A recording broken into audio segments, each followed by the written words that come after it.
restore the paradigm of absolute control. And that's why we're just out here doing simple things, pointing out that we're meant to be in nature and be natural. And this is where we find the source that God made to transcend the New World Order. And that's why they want to try to keep us out of it. I'm angry. I've had enough of these people.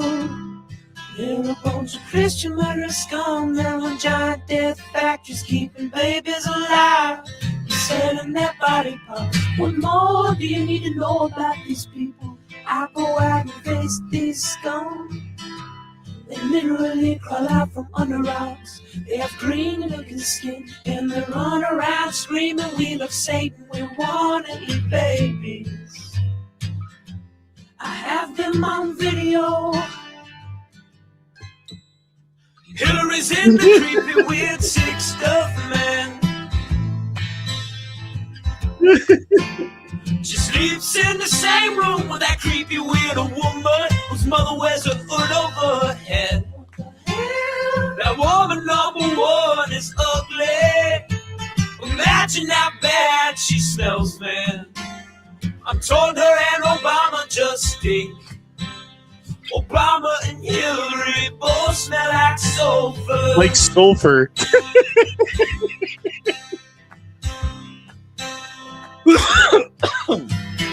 In a roof and fire hot and the goblins are hobbling round coming after us. My spirit gets close to that evil and I feel it go.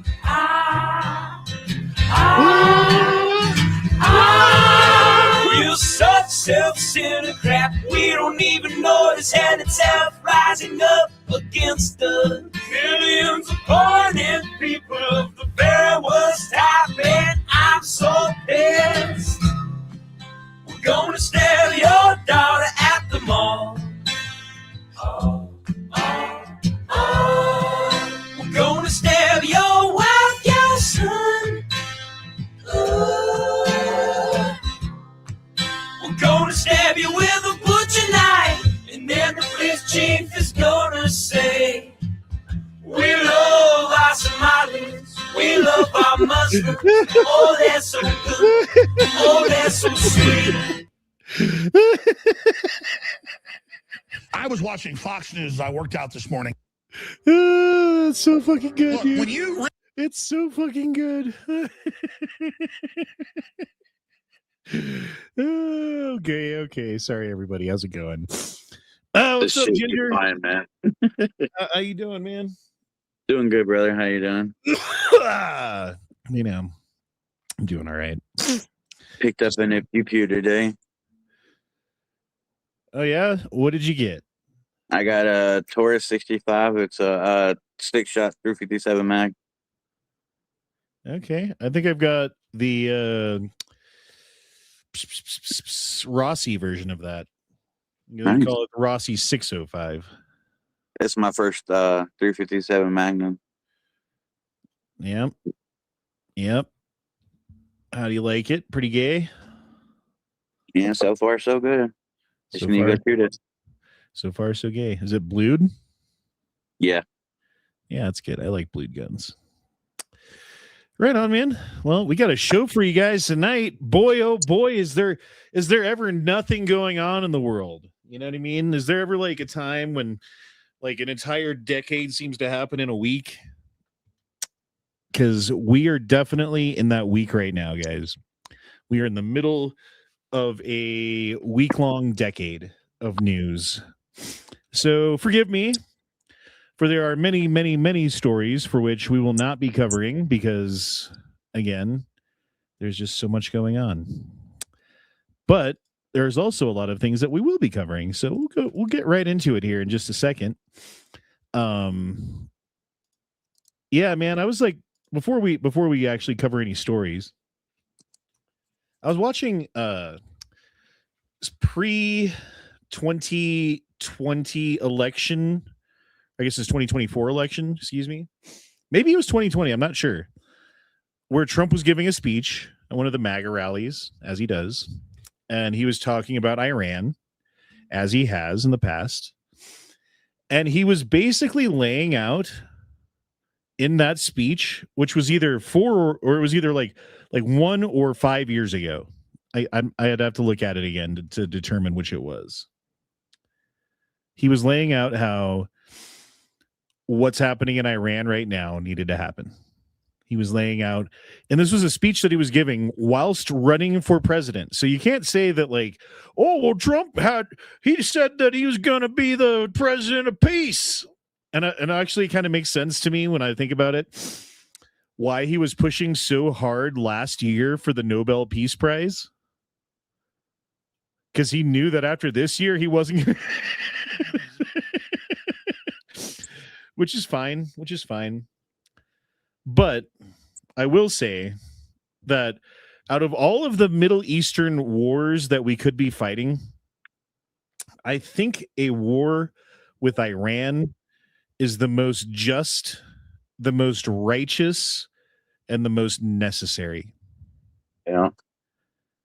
They have been, for longer than I have been alive, calling for the death of all Americans, calling for the death of all Israelis, calling for the death of all Christians, calling for the death of all Jews. They've been funding terrorism. They're the number one funder of terrorism in the world. Comes out of Iran.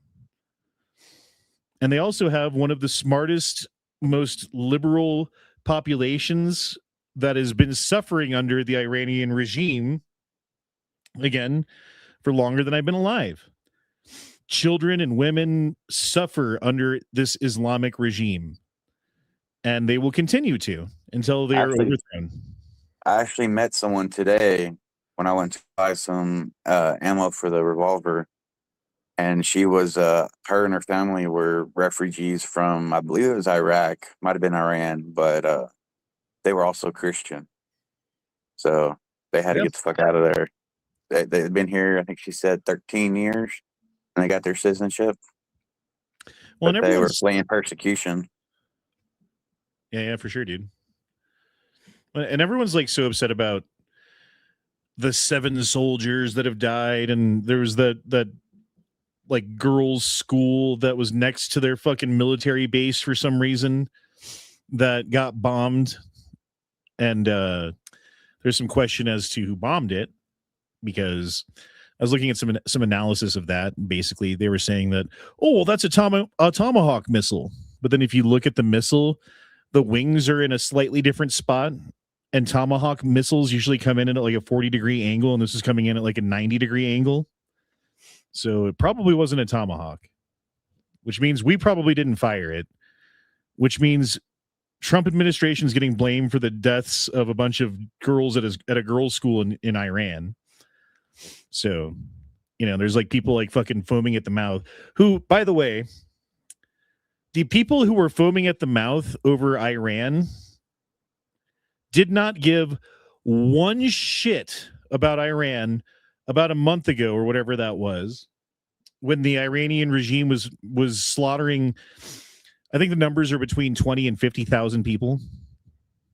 So they had like these protests in Iran against the regime, trying to like promote freedom and get away from the Islamic fucking bullshit. And when they have protests in America, occasionally someone gets hurt. Occasionally someone even gets killed. But that's not what the police are out there to do. They're not out there to try to kill people. It's not like the police went out that morning and tried to kill Alex Pretty. It's not like the police went out that morning and tried to kill whatever that other dude's name is, the nurse dude, right? Or I guess that was the nurse dude, was the chick, Nicole Good, that was her name. See, we know their names. There's so few of them, we can name all of them. 20 to 50,000 people at the same time were murdered by the Iranian regime while that was happening, and no one can name a single one of them. And I'm not saying like, oh, like we should care about Iran more than America. We should, blah, blah, blah, blah, blah. No, that's not what I'm saying. But imagine how many deaths there would be if the reports are true. And what are the reports? The reports are that Iran had all of the materials necessary to make a nuclear device, and were in the process of trying to assemble it. So if that's true, and they got a nuke off, how many people would be dead then? So there's always a cost-benefit analysis. Nothing's clean-cut in life. Nothing's clean-cut in the way that the world works. There's always trade-offs. There's always compromises. There's never a good answer. There's always the better answer, but not a good answer. And so in this case, the better answer, I believe, Trump looked at things, his generals looked at things, the intelligence agencies looked at things, they brought all of that information together and they said, if we do nothing, millions of people could die, literally. Or if we go in there and bomb the shit out of these motherfuckers right the fuck now, as we've been talking about for the past 45 years, maybe we can stop that. And in fact, we've got such good bombing and good fucking technology these days that we can kill their Ayatollah. And when they elect a new Ayatollah, we can kill him too. And when the Ayatollah's kid comes forward, we can fucking kill him too. So, yeah, dude. What are they on, like 20 now or something like that? 30 of Ayatollahs? No. I know they've gone through quite a few. They've gone through 2, and they talked about appointing his son. They're like, after the second dude died, no one was like, oh, I'm the Ayatollah now, because they knew that they would be fucking killed immediately.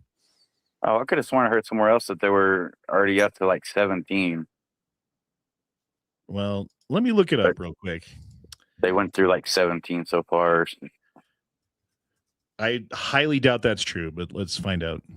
I heard 2. Of course, I hadn't really been keeping up with it, so Yeah, I have. So definitely, you're fucking wrong.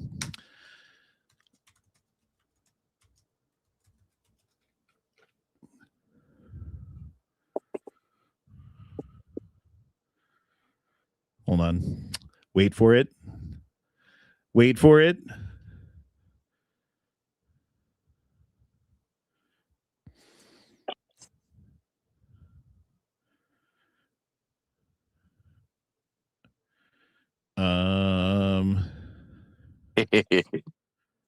Internet slow. No, it's just like I want it to give me a number, and instead it gives me fucking 4 paragraphs to read. You know what I mean? Yeah.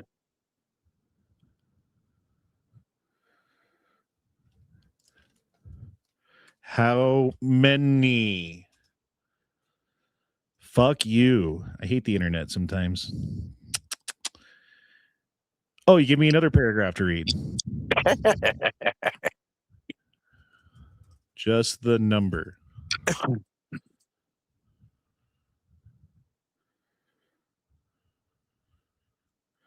Only one Ayatollah supreme leader has been killed by the U.S.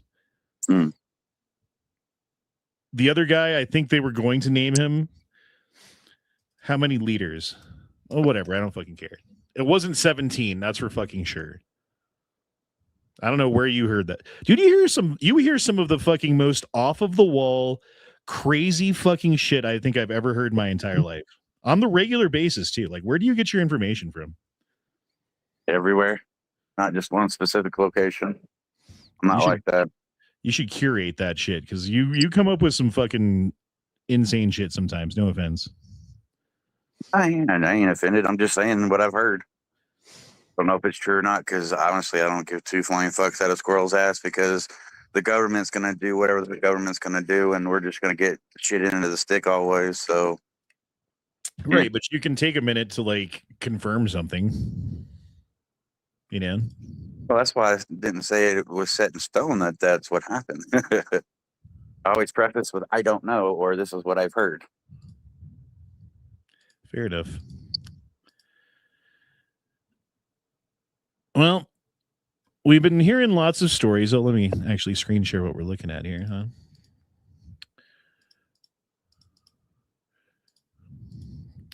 Been hearing lots of stories about people getting, like 60th time offender, violent crime, murdered a woman, blah, blah, blah.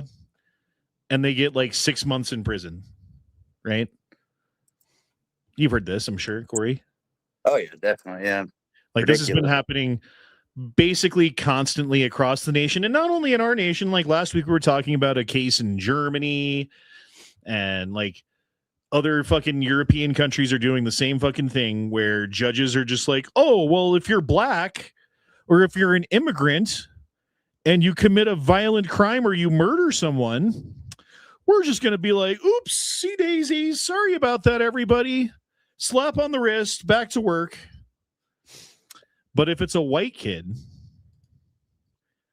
who kills his stepfather because he slapped the shit out of him, you get 40 years in prison.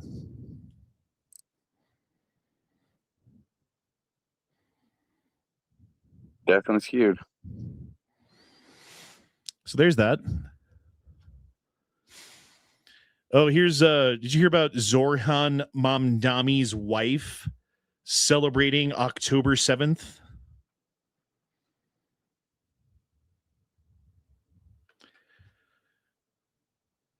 Yeah? Okay, cool. So Zorhan Mamdani's wife put out tweets or posts or whatever saying how glad she was that fucking October 7th happened, and now he is the mayor of New York City with the largest Jewish population in the entire fucking country living within his city, where we literally had a terrorist attack the other day that he's been downplaying, frankly. Like when you hear him talk about it, he's been completely downplaying what happened from the Islamist side and calling the people who were walking through the streets peacefully protesting, by the way, white supremacists, nationalists. But whatever. Here, let's listen to Obama for a minute. There is deep dissatisfaction with the Iranian regime. Number two, that women in particular are chafing under a series of not just systematic discrimination against women and subjugation of women, but also an arbitrariness and cruelty beneath that's exercised by the state against women, which has made them essentially say, we're fed up, we're tired of this. And that's extraordinarily powerful.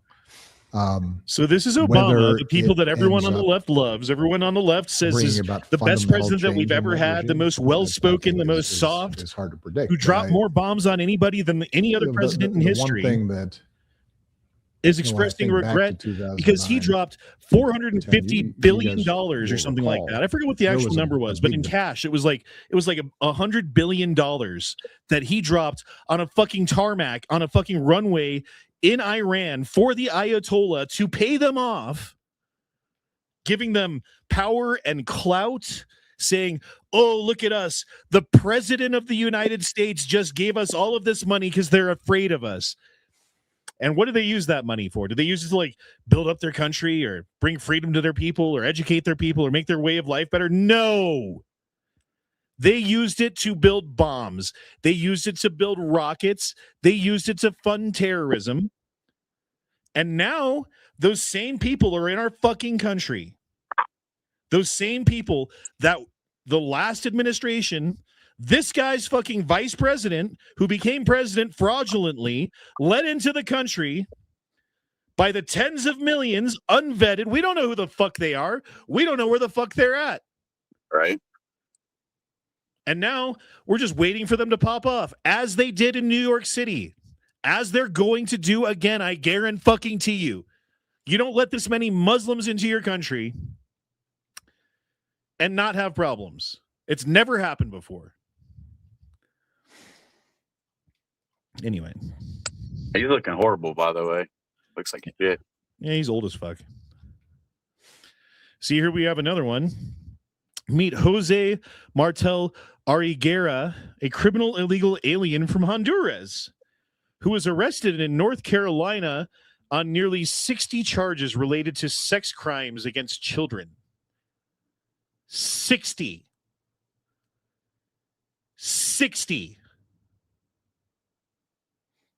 These are the people who the Democrats want to protect. And I guarantee you, when he gets his sentence, it's either going to be like, oh, well, you're just deported. You're back to Honduras. Sorry, 60 children who got raped. Sorry about that. Oh, it's not our fault. We didn't do that.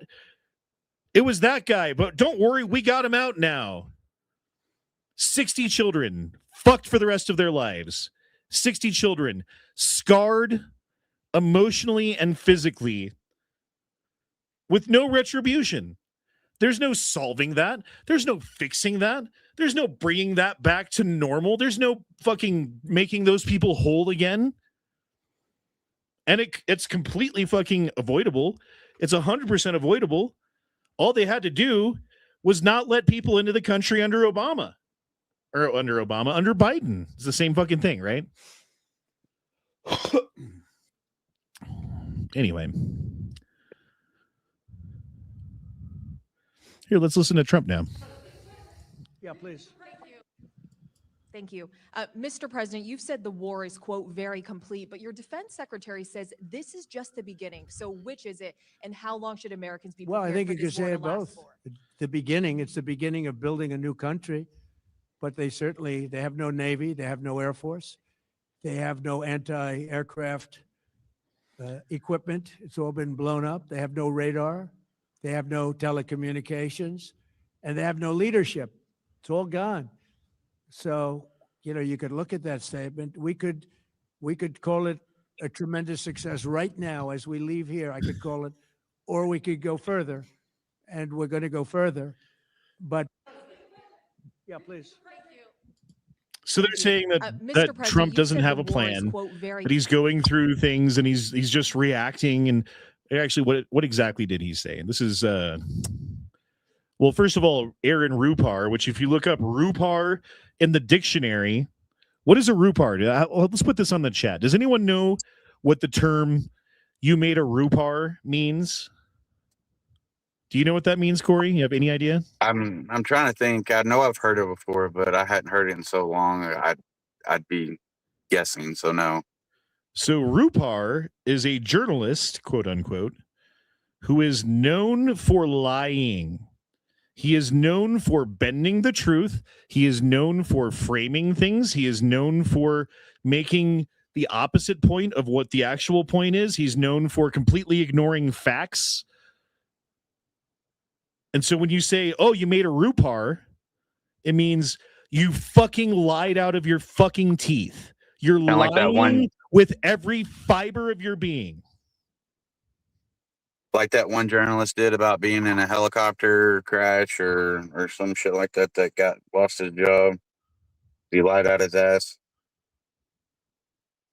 It was like a helicopter Rupar doesn't lie about crash it. or That guy was helicopter? lying to make himself seem bigger and better and cooler.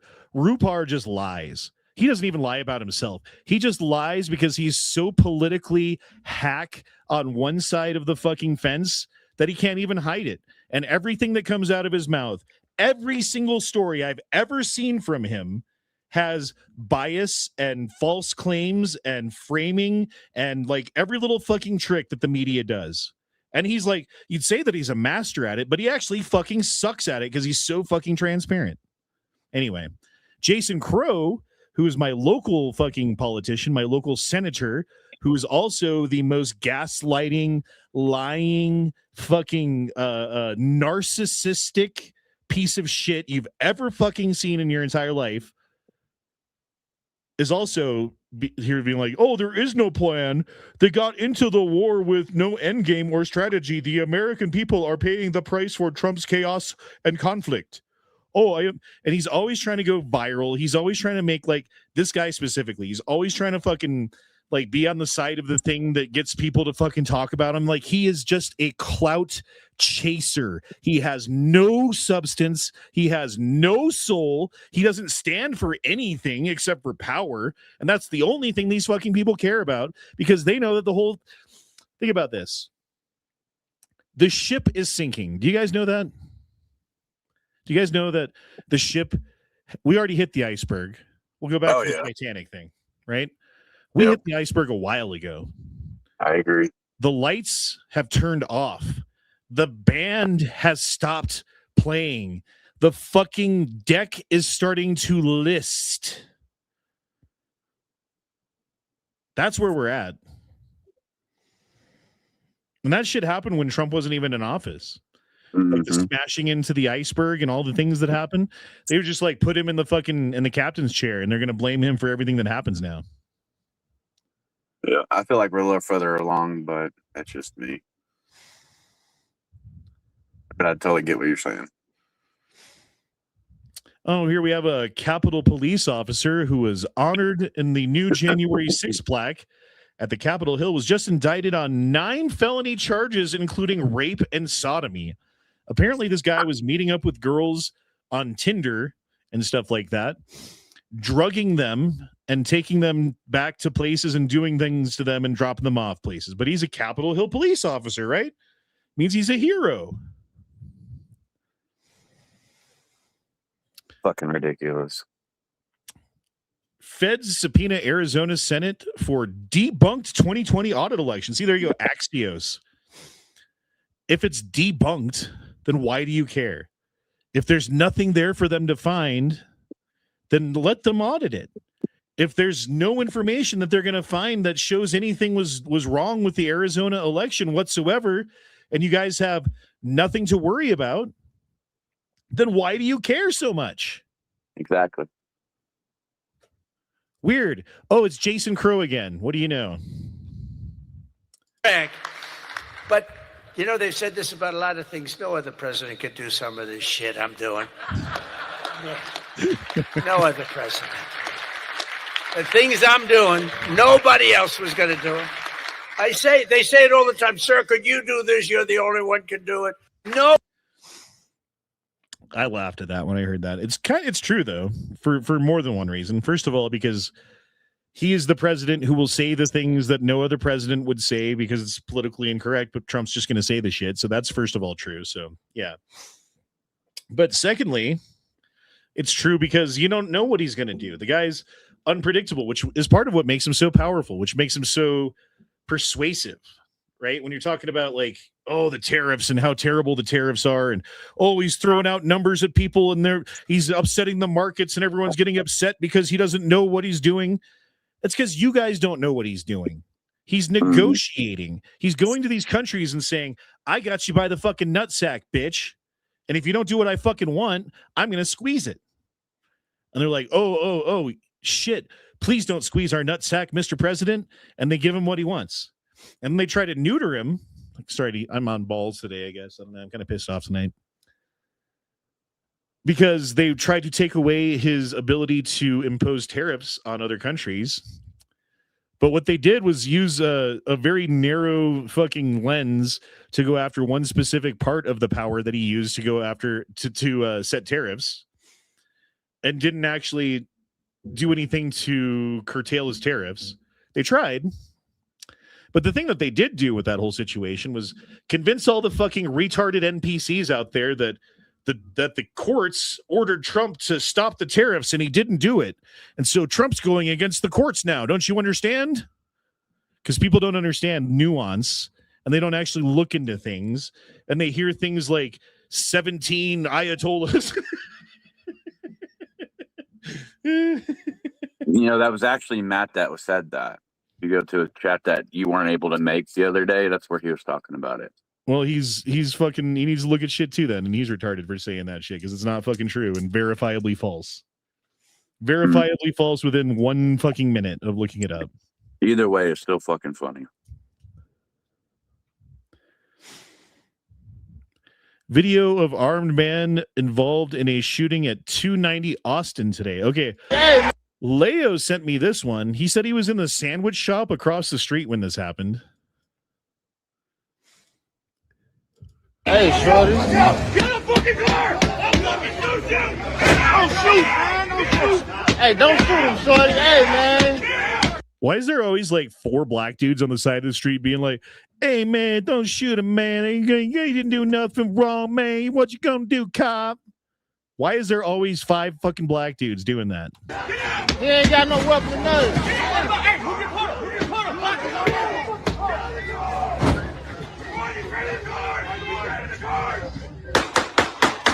Hey, shorty. Hey. Hey, man. You ain't got to do that shit, man.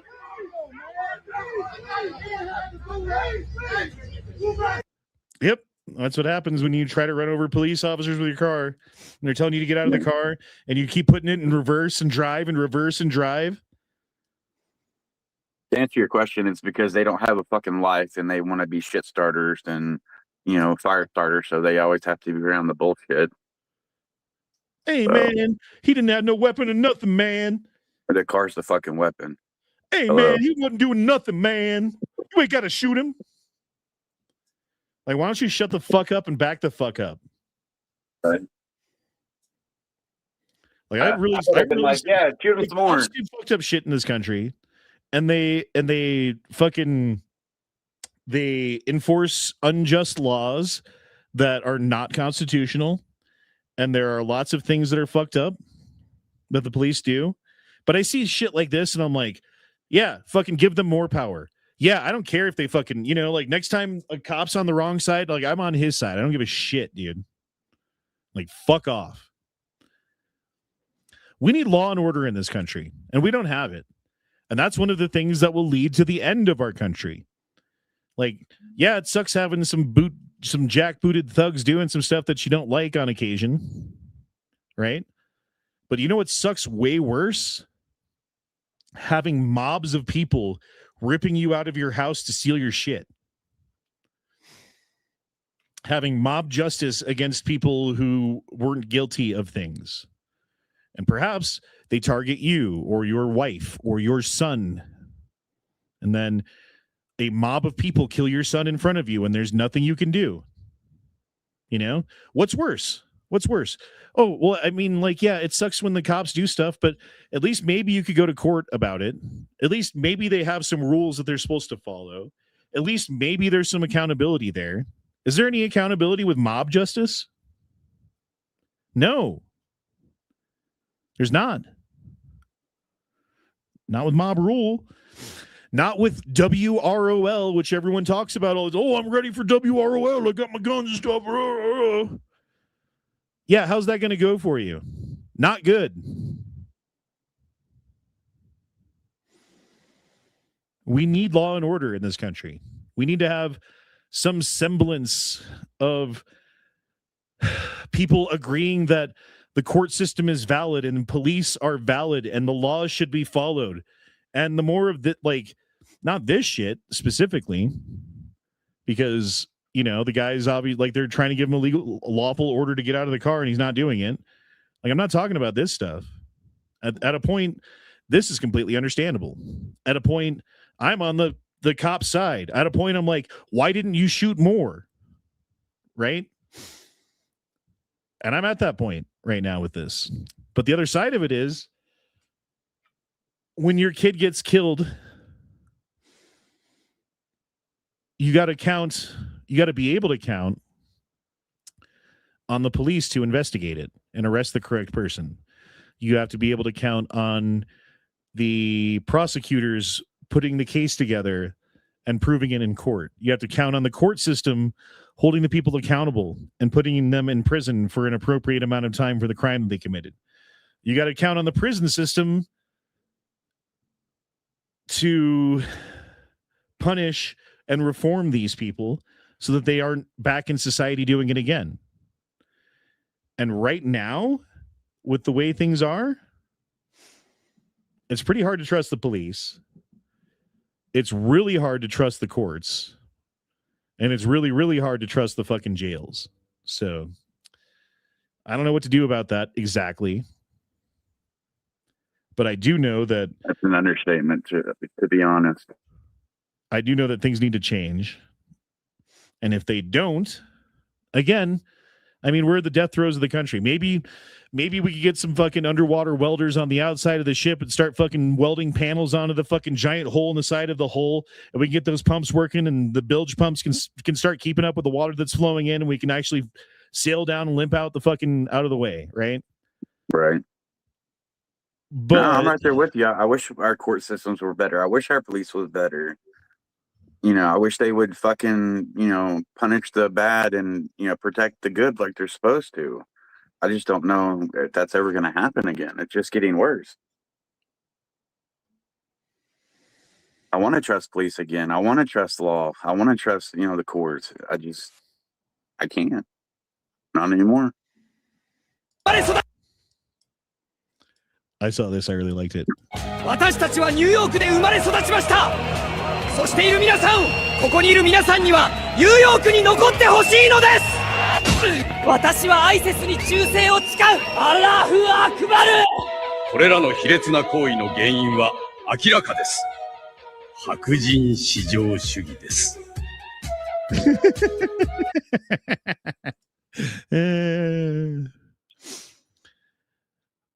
Oh, since the invasion, oil prices have skyrocketed. Today, the average price of in America has hit an all-time record over $4 a gallon. Okay, that stings, but clear, concise is worth a buck or two. But a clear whatever. Have you guys seen the oil prices? No, but I have noticed gas has gone up a little bit.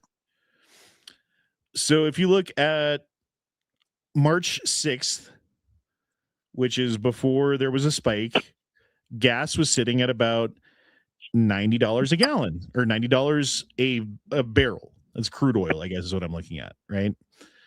So the price of crude oil roughly determines the price of gas at the pump. So when gas is under $100 for a barrel, that's fairly normal, right? And it was sitting at between 80 and 90, like right before it spiked, it was at $90 a gallon or $90 a barrel. Currently, it is at $84 a barrel. So it's gone down. Why? Oh, because actually what happened was there was a temporary spike where it went up to what the highest it went to was $115 a barrel because everyone was freaking out and everyone was like, oh, Israel bombed the Iranian oil producing centers, a couple of them or multiple of them or like a dozen of them or something like that. And at the same time, Iran was holding the Strait of Hormuz hostage and not letting ships through.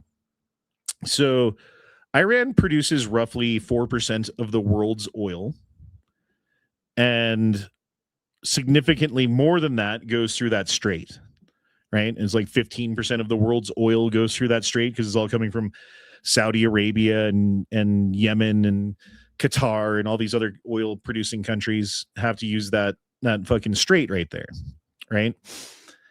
Well, basically what happened was the only people that Iran sells oil to is China. So who gives a fuck about them?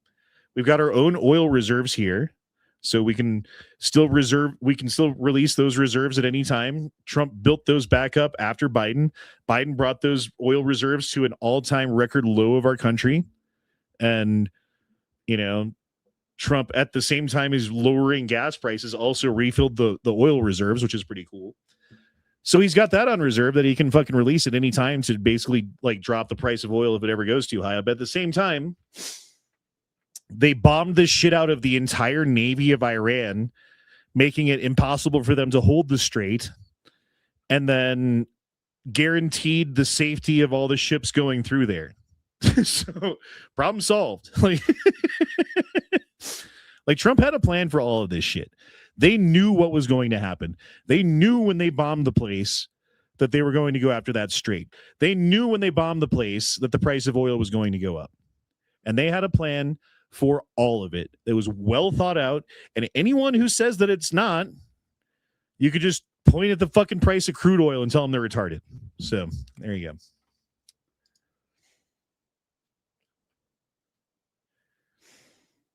He did not refill all of the oil reserves to 100%. You're right.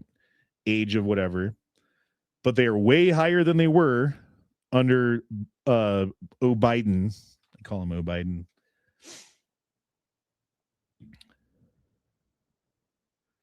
Big brain USA world police move. Well, dude, think about this, man. We kidnapped the president of Venezuela. We killed the fucking the main cartel dude in Mexico. We killed the Ayatollah. And when they appointed a new Ayatollah, or when they were about to, we killed him too. And now they're talking about the Ayatollah's son. And I heard he might be dead. So technically, I guess that would be 3, but it's only 1. They're only 25% full. Let's look that up. I don't believe you.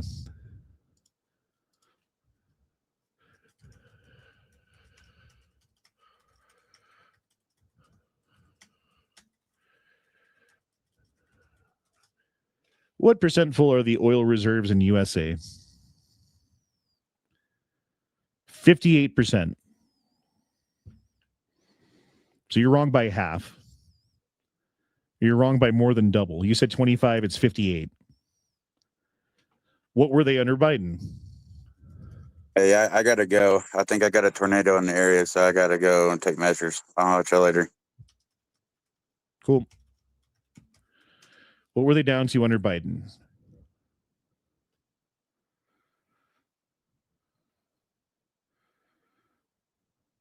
What percentage?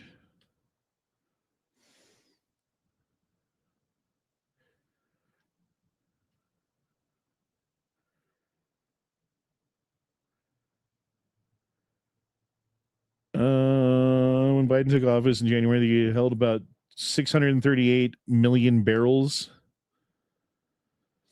Major depletion came as a historic 180 million barrel emergency release. In addition, totaling over 200 million barrels released in a short period, dropping it to roughly 40%. Dropping it roughly 40 to 45% from starting levels. So what were starting levels? Why don't it just give me a fucking percentage?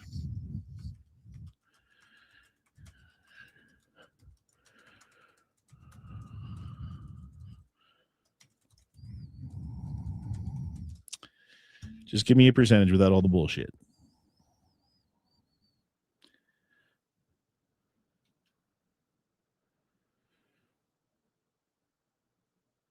Okay, so under Biden, it dropped to a historic low of 39%. So now it's at 58%, but under Biden, it was to 39%. Neither of them were at 25%. So there you go.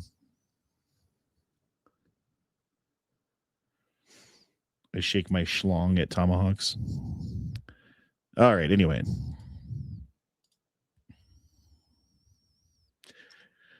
So I told Tim, because he's like, oh, it's at $4 a gallon. Oh, I said, check again, Timmy boy.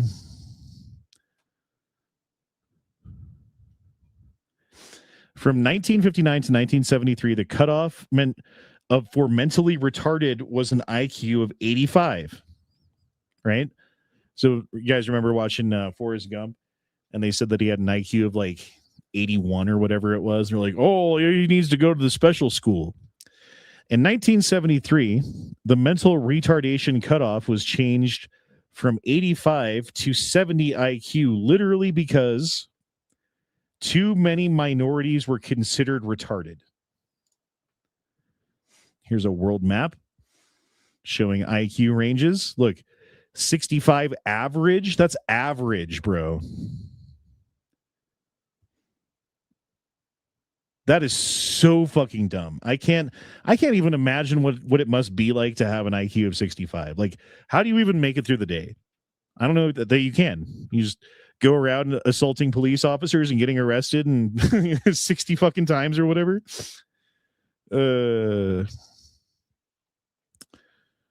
Why does this keep happening?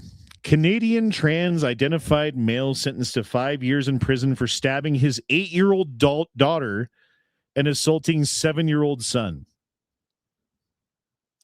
Bro, why does this keep happening? I don't have an answer for you. That's an ambiguous question. Dude, this is the meme for 2026. Like, this video right here is barometric of what's happening in the world, especially in America. Just watch.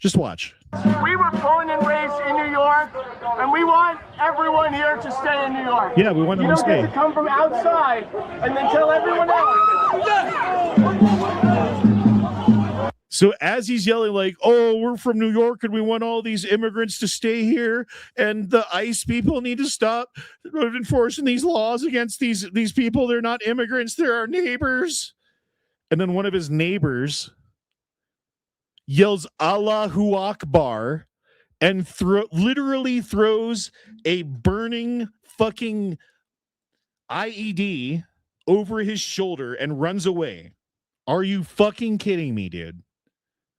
Like, do we live in an alternate universe? Is this a simulation reality that we're experiencing right now? Because that's some, like, I don't know, sitcom TV fucking level shit. You know what I mean? Like, that's insane.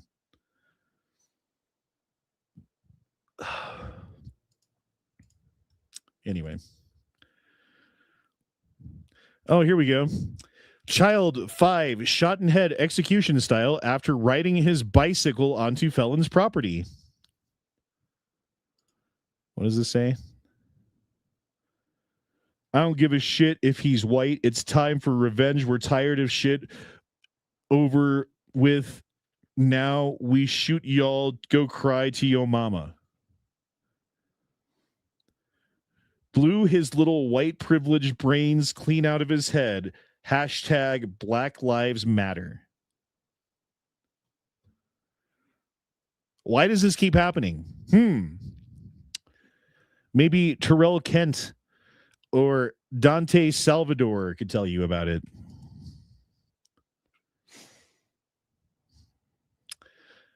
This guy got 3 months in prison.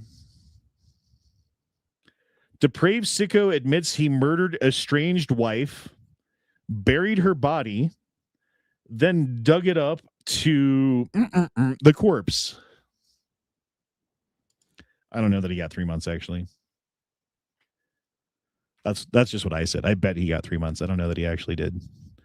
I hope he got way more, honestly, but Jesus Christ, dude. Why haven't we heard about that one?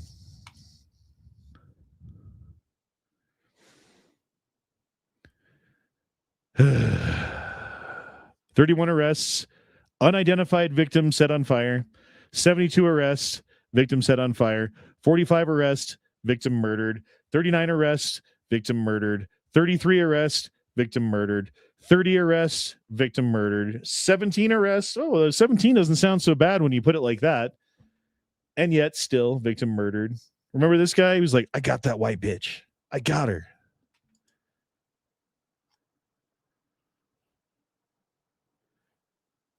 Yeah, here's the well-timed photo of him being like, oh, everybody in him. New York City is such a great place. Everyone can stay here. 40 million in 4 years. No, I think it was more like 20 million in 4 years they let in. I think the official number is something like 10 million, but even that, dude.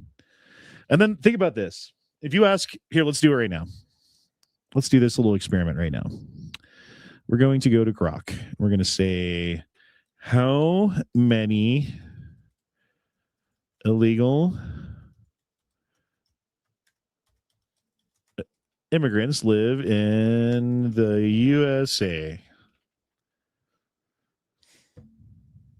It's going to give us a number of whatever the fuck it is. 14 million.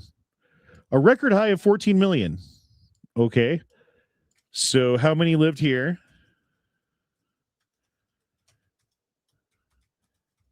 In 2000.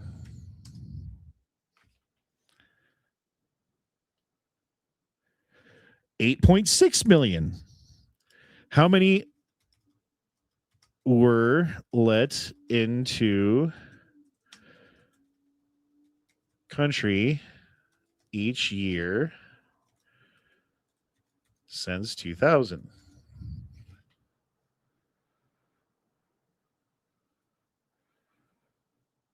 Just give me an average.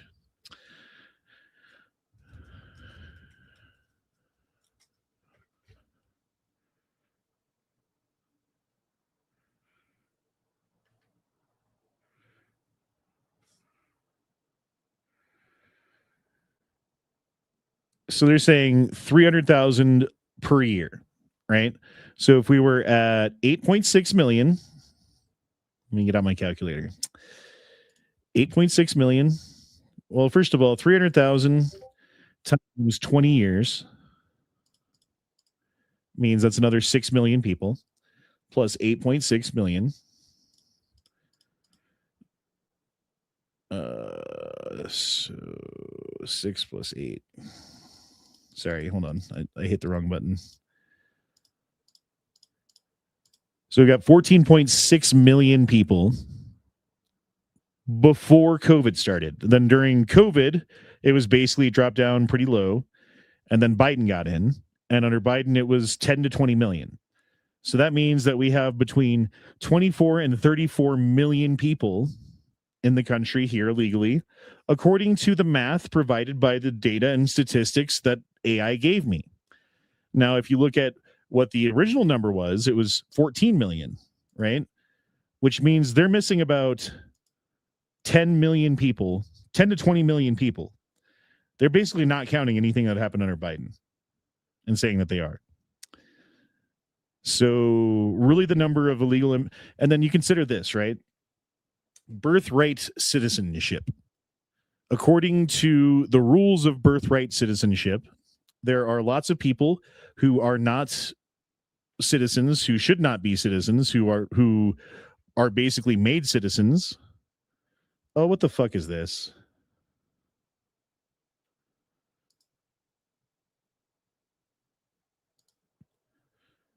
Yep, you're in timeout. Anyway.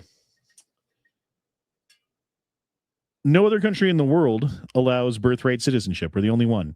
And when they wrote that law, they never wrote it to include people who weren't born here so that they could come across the border at 9 months old, 9 months pregnant in a race against time to try to get over the border so that you could be a citizen. That was never the intention, right? And when the Supreme Court looks at these laws, they're supposed to look at not only the wording of the law, but the intent of the writers of the law. And many of these laws, actually all of them as far as I understand, have extensive writing from the original drafters of these bills that explain exactly the purview and nature and intention of the bill. And yet, through chicanery or whatever, I don't know how the fuck they did it, they've basically said, yo, in America, you just have to be born here. You don't have to be invited. You don't have to have citizenship. You don't have to come over legally. All you got to do is just make it over that border. You can sneak under the fence.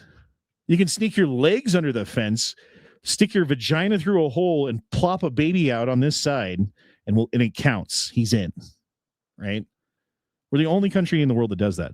And so that number of illegal immigrants, that 36 million people who were here legally, does not even come close to the actual number. Now, what do you do about those people that you've given citizenship to because you've interpreted the law in such a way that gives them... Can you go back and be like, I don't know, can you take that away from them? I don't think you can. I don't think that's right. But if you just came across the border and said, oh, I'm here because of asylum, when like, dude, asylum has like very specific rules that go along with it. And you can't just come to America and claim asylum. That's not how that works. So all of those people got to go, bro. Now, going door to door, as they have been doing, dumb idea, right? You need to go after their banks. You need to go after their employers. You need to go after the people who rent to them. You need to go after their insurers. You need to go after their licensure and make it very difficult. And they will deport themselves. What's up, Blood on Steel? What's up? Can you hear me? Yeah. Oh, okay, good. You know how wonky my microphone gets sometimes. Yeah, it does sound like you got a wonky microphone going on right now. Oh, is it pretty bad? It's like really, really like loud, staticky. I don't know if you have you have it on the wrong setting or something, maybe? I don't know. I may back out and try to get back in with something else. Okay. Okay, no worries. All right. FDR would be kissing the ground Handler is walking on.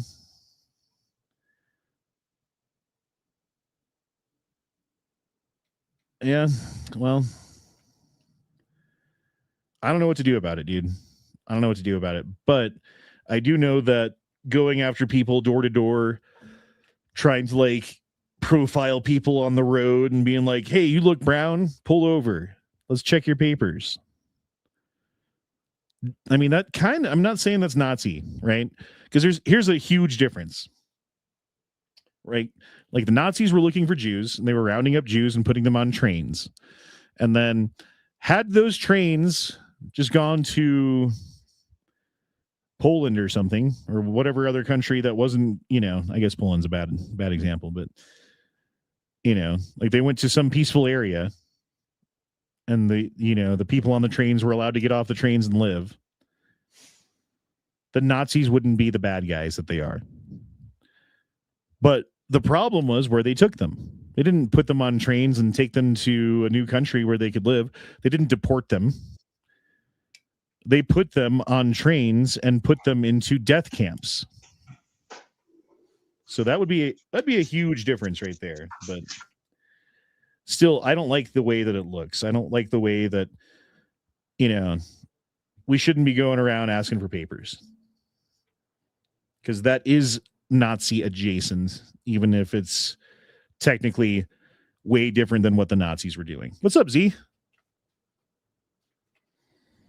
Hey, how's it going? Good, man. How are you? I'm good. It's sunny one day and then super, super cold and snowy the next. It's awesome. Well, you basically live in Canada. Yeah, pretty much. Damn Canadians making all this snow. What's crazy is like where you live at during the Ice Age, you couldn't live there. Sure. Because it was just ice back then. Where did everybody else go? I don't know, bro. No one showed up tonight. I don't care. I don't care. We'll do it ourselves. There was like 4 on earlier. I was on for a little bit. Well, I was watching while I was in busyness. No, there was only one person here earlier. Oh, really? Yeah. It looked like 4. No, it was 1. Well, cool. Now it's 2. Dude, did you see this clip? Born and raised. Here, watch this real quick. Okay. We were born and raised in New York, and we want everyone here to stay in New York. You don't get to come from outside and then tell everyone else.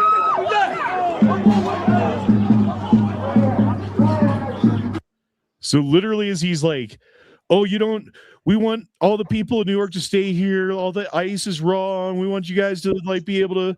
And then a fucking Islamic terrorist yells Allahu Akbar and throws a fucking bomb over his shoulder. Yeah, I did see that. That was pretty wild.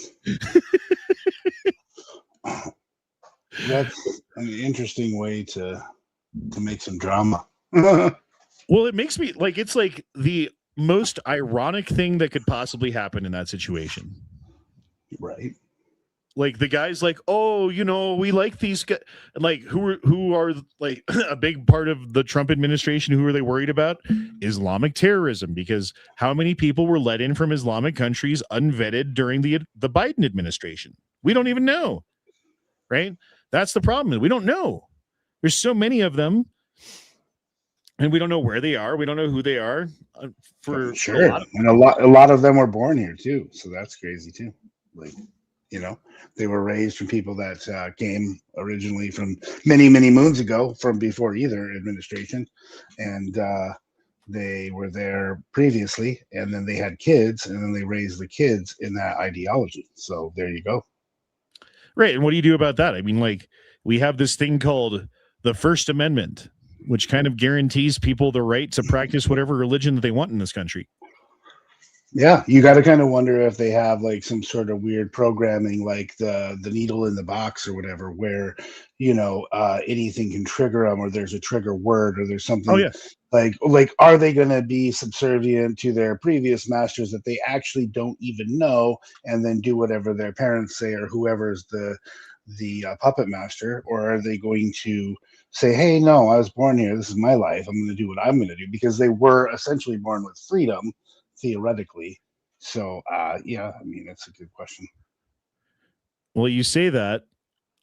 Look at the house that they live in. Which one is that? The bomber guy? Oh, Yeah. that's the guy who threw the thing. Yeah, a $1.7 million house in New Jersey, across the fucking river. Yeah. Well, here's the thing, Honda. I'm going to be honest with you. Like, there's a lot of foreign entities with money, lots of money, and they can legally get a green card and come over legally. I mean, and they have it's not just a Biden thing. It's every president. It's every situation. They just come over. But here's the thing, like, that money that's coming in to buy that property and to have that wealth, we don't know where it came from. And that's where, it's not that I want to see socialism happen, but what I do want to see is some equal balance where, like, that's ridiculous. That's what's coming out of that house, you would say.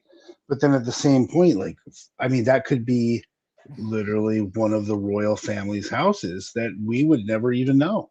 Well, the story is supposedly, and maybe I don't have all the information, and that's entirely possible, but from what I have gathered, his parents both came over from Afghanistan like 2 years ago as refugees. Right. So as a refugee from another country coming to America with nothing, somehow within 2 years, they're living in an upscale $1.7 million mansion, basically. Like, look at the size of that fucking thing. Yeah, it's crazy. It's cool. Big house. 5-bedroom, 4-bathroom, 4,762 square foot. Jeez, that's New like Jersey mansion. Yeah. Wild. I don't know. Like, maybe there's an answer, but as far as I understand, his parents came over 2 years ago under the Biden administration from Afghanistan as refugees. Yeah. Generally, you're not like, I don't know. You don't come over to America as a refugee with like a suitcase of gold usually. I mean, maybe someone did. Right. But I don't fucking know, bro. That's weird. Yeah, no, agreed. Crazy. Man, I can't even fucking look at that one, man. Las Vegas man who beat a 1-year-old to death received no jail time. What? How? Well, what was this thing? He was sentenced to probation for the death of 17-month-old who suffered fatal injuries in his care. Guy kills a 1-year-old.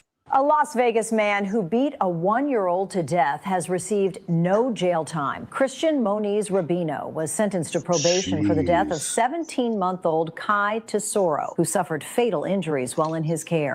When I got a DUI 7 years ago, I had to spend 2 fucking days in jail. I'm talking, I was in an orange jumpsuit and I shared a cell with a fucking gang member. This guy kills a 1-year-old and he doesn't get any jail time. I fucking hate the Vegas justice system. Yep. I don't know why he didn't get any jail time, but there you go. Pretty crazy. So here's a story you probably haven't heard about. Kill all white people. Racist serial killer indicted for killing 3 more hikers. So 3 more. He's got 6 victims now. In random attacks, bringing the total body count to 6. Jeez. Okay. Yeah. I know. I mean, white people are killing themselves. It's fine. Just let them be. Let them be, bro.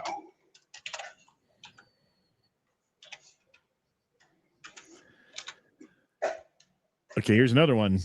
Facebook's race blind algorithm backfires. Finds that 90% of the hate speech was directed towards white people and men.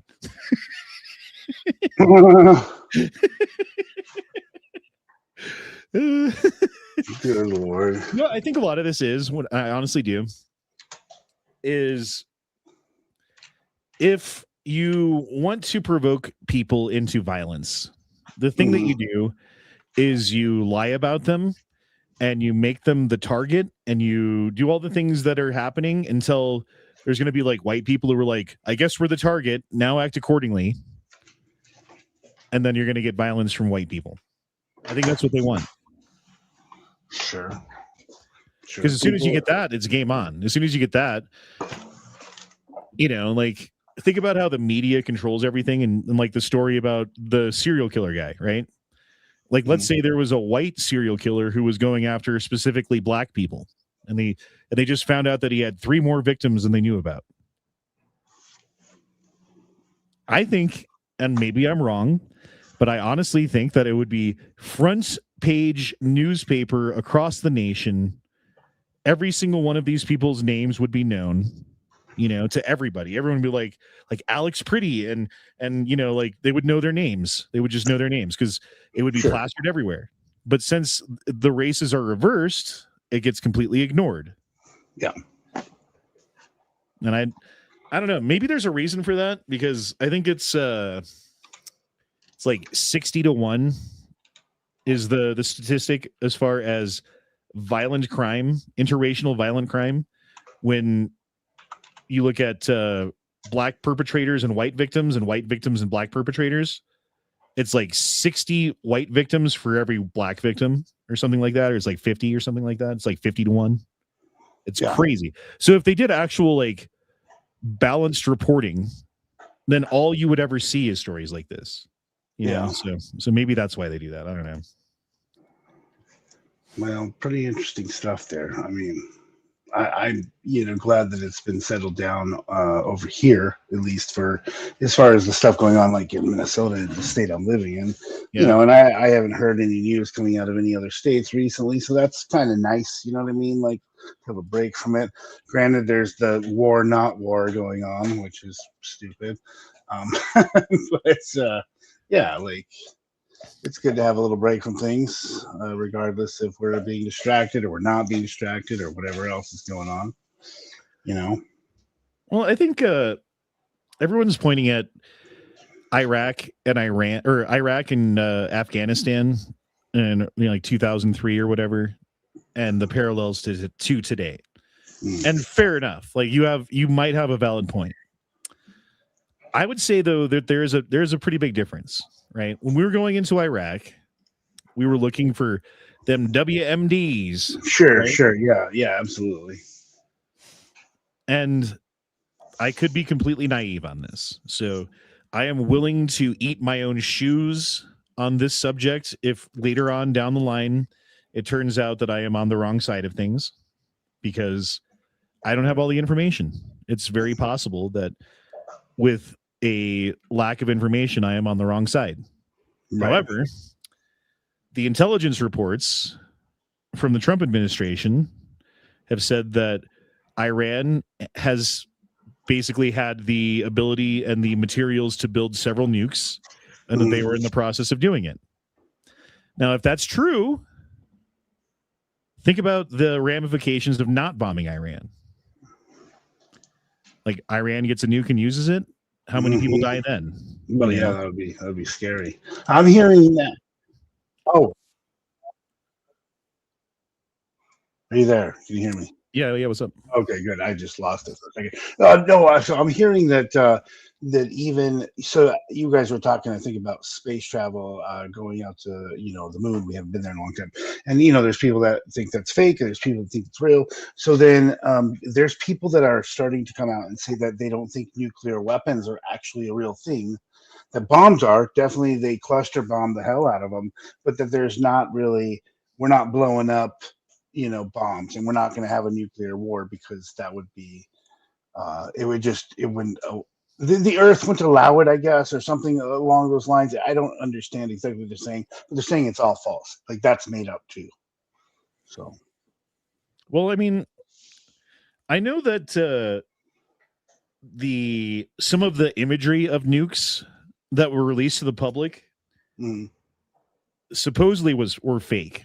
Yeah, that's exactly it. Yeah, because the film or whatever, and I don't know this for a fact either, this is just what I've heard, that if the film was exposed to the radiation that it was supposedly exposed to, that there wouldn't be anything to look at on the film, but I don't know if that's true or not.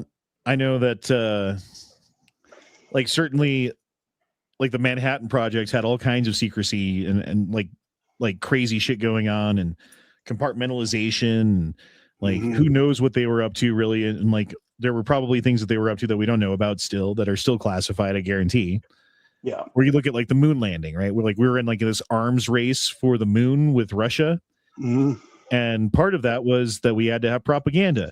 And it's kind of hard to like put cameras on the moon and broadcast images back from the moon to the earth in real time so that the American people can see it. But maybe one of the things that we could do, and I don't know if this is true or not either, this is what I've heard, is that you record a bunch of stuff and then you send your dudes to the moon, and then at appropriate times you press play on the fucking VCR and show everyone the recording and pretend that it's live, Now, have we actually been to the moon? That's it. I mean, I kind of doubt it personally, but I don't. I mean, I can't. I don't know. Who knows? So the thing about that is, during, I forget which moon landing it was. Oh, you just dropped out. Shit. During one of the moon landings, we took. Oh, you're back. Okay, cool. I got booted out for something. Oh, you're good, man. During one of the moon landings, this is how you know that at least we landed something on the moon. Yeah. They placed mirrors on the surface of the moon so that they could shine NASA laser at the moon, have it bounce back, and be able to, like, absolutely within very, very small margin of error, give us the exact distance to the moon. Right. Now, they couldn't put those mirrors there unless they went there physically. And we know that they're there because you can shine like an amateur astronomer can take a laser and shine it at the moon and get a return. Right. So, what's so the firmament, the Van Allen belts, all the crappy stuff they say about all that stuff. I mean, it was put there. It's like a Death Star. It's an alien base. It's this. It's that. Okay, so is there a firmament that we can't pass, the Van Allen belts? Because I guess I sent a monkey up there, and the monkey was radiated. That was Russia. So that's the other thing too. Have we ever gone? They say that we lost the technology to go through the Van Allen belt, right? We lost the technology.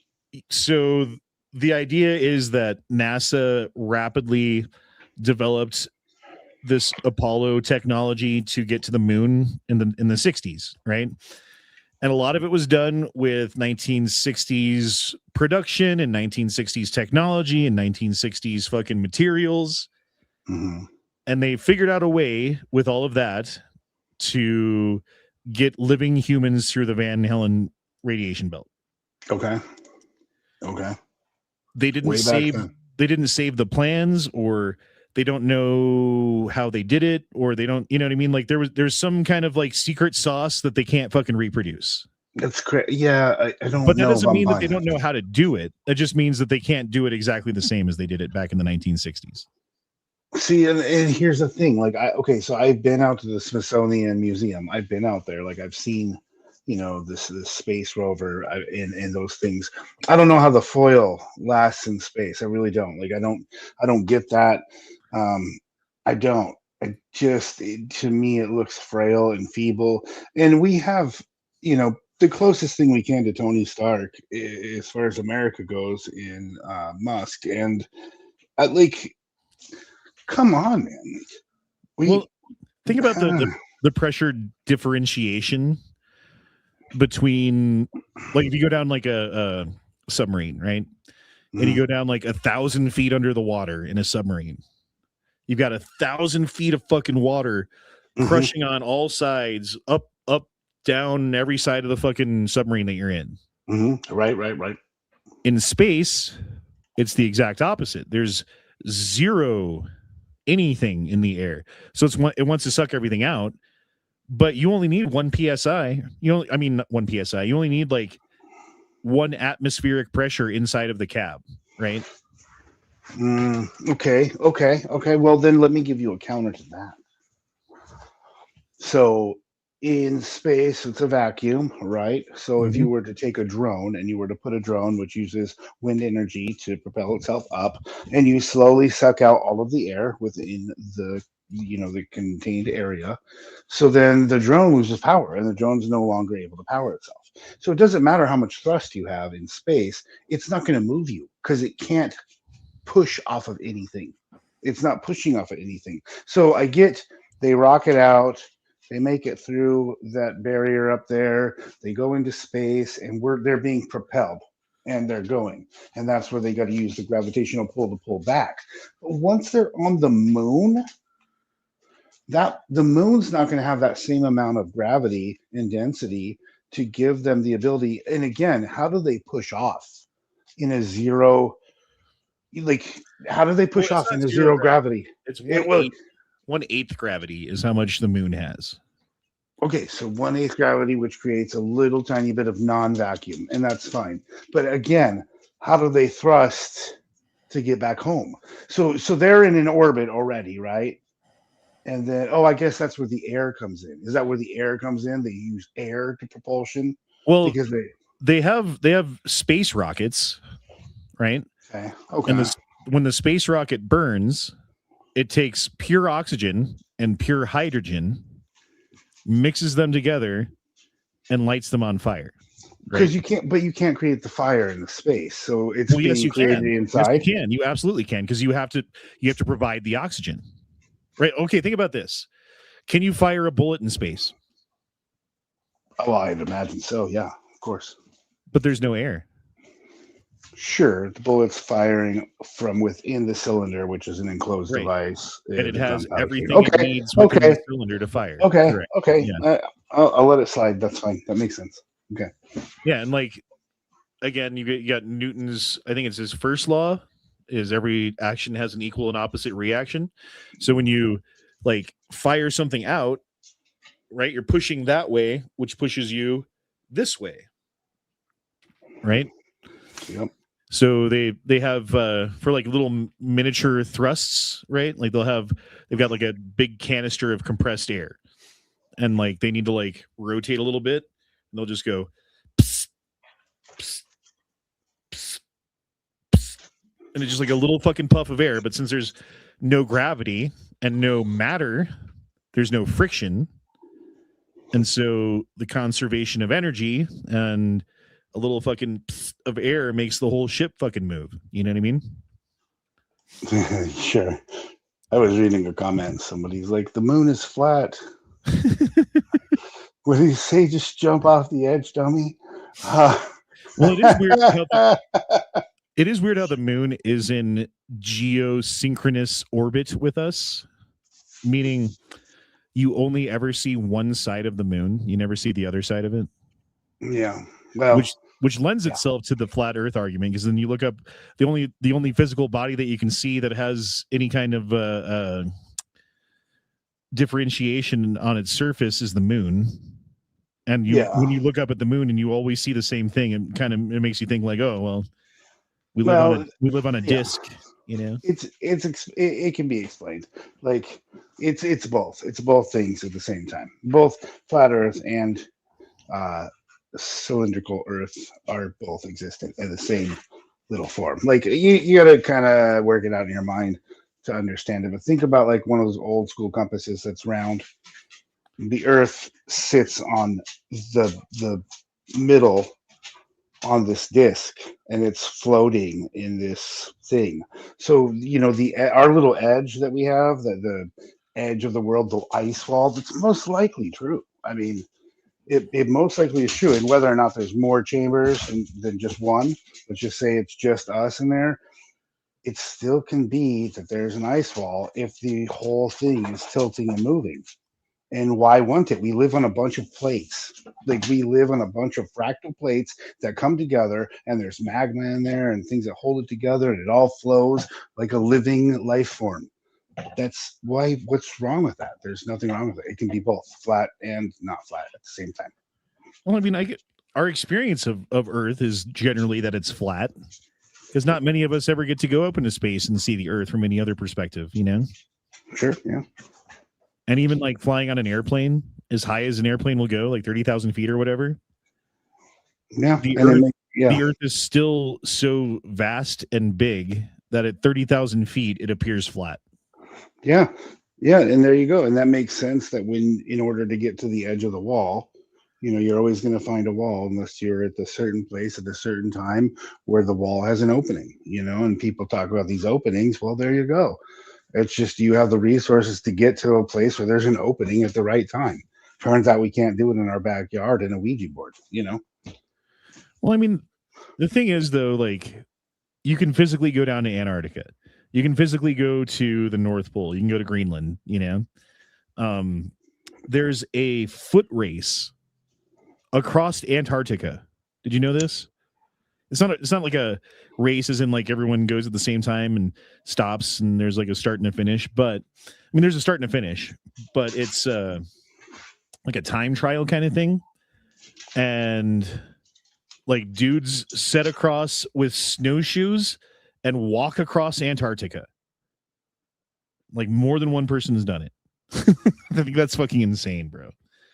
But who knows what's under that ice? Like maybe there's some like crazy fucking pyramids down there from like 1 million years ago or something, from like some pre-human society of like non-humans that died off in some cataclysm 1 million years ago. Wouldn't that be cool? I'd like to know. We don't. Well, I mean, there's enough stuff coming out recently about stuff that they can prove that is pre-ice age, like Göbekli Tepe and Karahan Tepe, and it turns out that there's like the Sphinx is older than they thought it was, and therefore the pyramids are older, and the dynastic Egyptian civilization basically found these things and claimed them as their own, and they even said that they did. Mm-hmm. Their own writings are like, yeah, we didn't build all this stuff, we found some of it.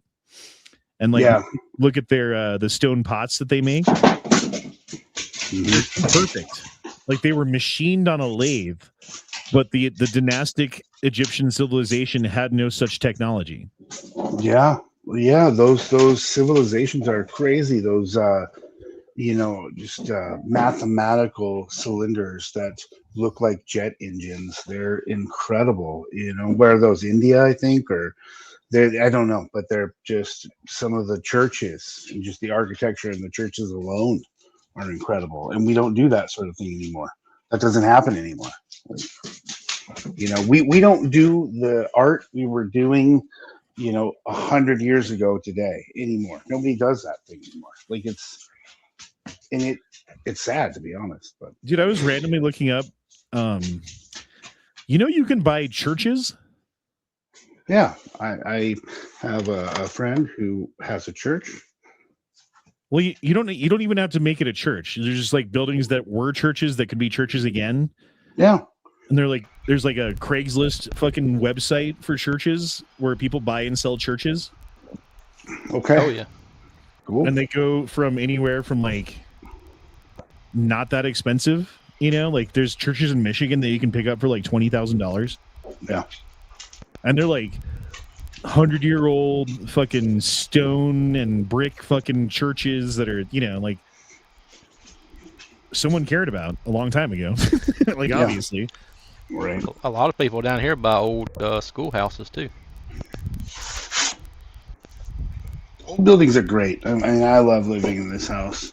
You know, the situation is wonderful, and the house is fantastic. Like just the history. I cannot wait to not be in wintertime here, so I can get into the ground and dig and see the soil, because the soil is so rich and fertile. And I don't think there's been a gardener in this property for 120 years. So we'll see. Dude, it's crazy, man. You how far north you like. When does it warm up there? Well, I mean, yes. So yesterday it was probably 40 degrees at 11:30 at night. I took the dog out for a walk before I went to bed. It was absolutely gorgeous, and I know 40 degrees for me, it was like a t-shirt and some sweatpants and a pair of shoes. Like it was fine. It was wonderful, and it had just rained and cleared off everything. So yeah, great. And then immediately this morning, I wake up and I'm late to work because I've got to shovel off, a foot of snow. Well, not a foot, but like probably 4 inches of snow, like that's a lot of snow. And like right now, it's totally snowing and there's snow on the ground.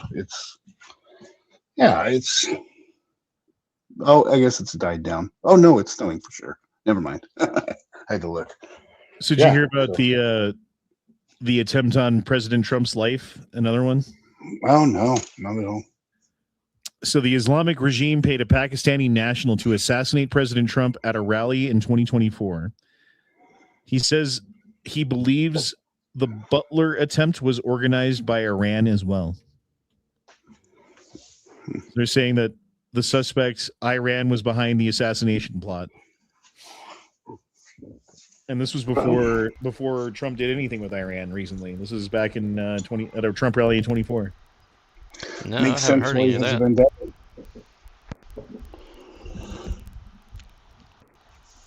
Makes sense why he's going after him so hard. Yeah. Yeah.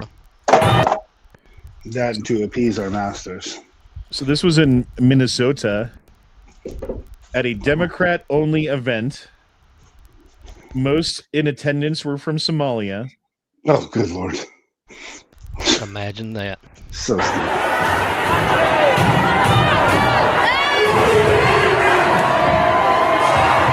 This guy is poor dude in a bow tie. He's like, please.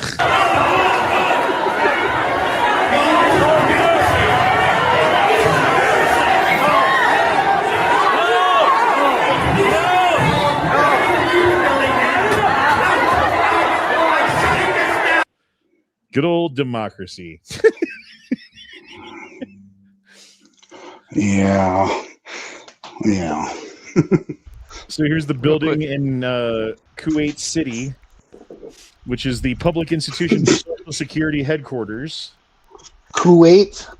Which was hit by a drone from Iran. An Iranian drone hit them.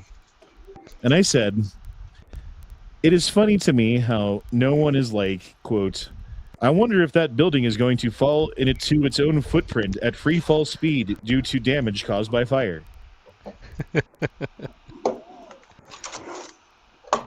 Because that happens. I've never heard of that. I've never heard of that happening. What are you talking about? Remember 9/11? Building 7? Come yeah. on. Yeah. I remember now. Yeah. That's right. They took Very all that common. insurance out. They took all that insurance out for that battle. That was building 1 and 2. That was what was his name? All the buildings had insurance. Silverstein. Larry Silverstein. He changed it on 1, 2, Yeah. and 7. Well, he just signed a 99-year lease. I think it was 3 months before 9/11 happened. And he took out a $1.2 billion insurance policy on each building. And then tried to claim that since it was separate planes that hit the separate buildings, that they count as separate attacks and therefore are separate claims, and got paid out $2 billion. It was the largest insurance payout in history. Mm-hmm. And they had just talked about those plans previously. Like, what was it, like at the very beginning of that presidency? They had just they were talking about like what would happen if this happened. It was like, well, I mean, you guys watch the movies, so I'm not gonna both movies say the same thing, so it doesn't really matter. You do your own work, but yeah, essentially they worked the plan out to see how America would respond, kind of like COVID. Zorhead Mamdami's wife liked social media posts, plural, celebrating October 7th attacks. Good Lord. So the Muslim mayor of the largest population of Jewish Americans in a city in the United States, his wife liked several posts celebrating the murder of Jewish people. It's awful. I have a feeling that New York, by the time this dude's out of office, is going to be a different place. It's going to be like, what was that movie with Snake Plissken? Escape from LA. Yeah, but there was Or the New Escape York from New ones. York. Yeah. Yeah. Wow. That was special. I don't know that that's going to happen. I just have a feeling. Bro, check this out. This would be scary and cool. This is in Iran. No, wait, this isn't Iran. This is whatever. It's the Middle East.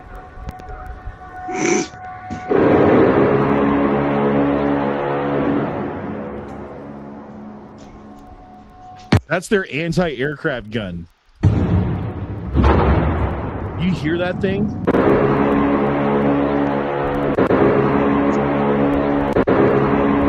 That's like the trumpet of God sounding off, telling everybody that like the fucking the vials are about to be poured into the ocean, killing a third of the fucking life. You know? That just that's a good call. Yep. That's fucking crazy. They have some good tech, right?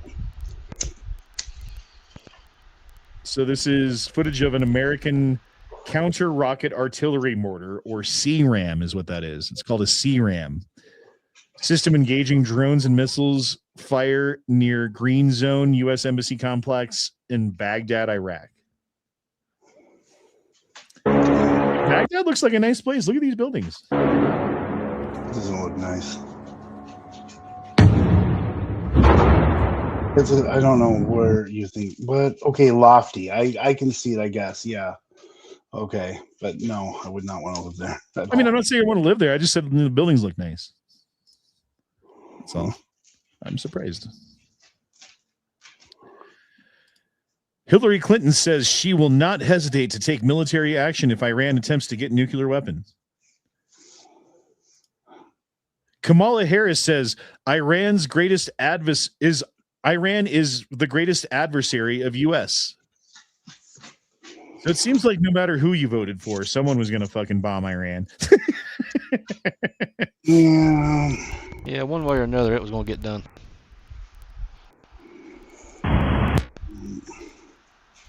Bro, watch this. A man was randomly stabbed in the back by a hooded figure in Chinatown. People walked by and didn't do anything. The victim suffered life-threatening injuries. A suspect was arrested, but SFPD hasn't released any information. So for no reason, look, this guy's just like standing here waiting for a fucking bus or waiting for the fucking light to turn so he can cross the street or whatever, right? This guy like sees him. He's like, oh, he's not paying attention.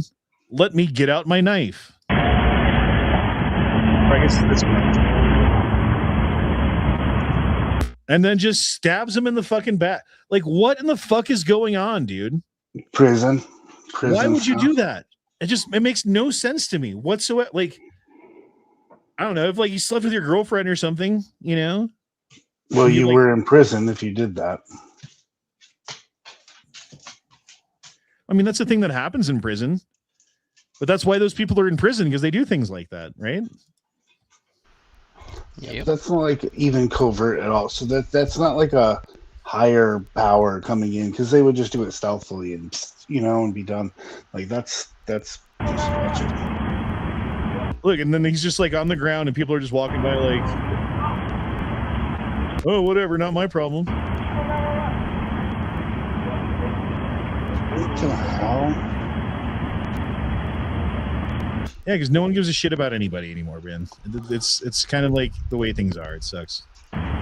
Yeah, because you can't. You can't. I mean, you want to help somebody and then you don't know if that's a trap, number one. And number two, like, what if you give them some sort of advice and they get hurt worse?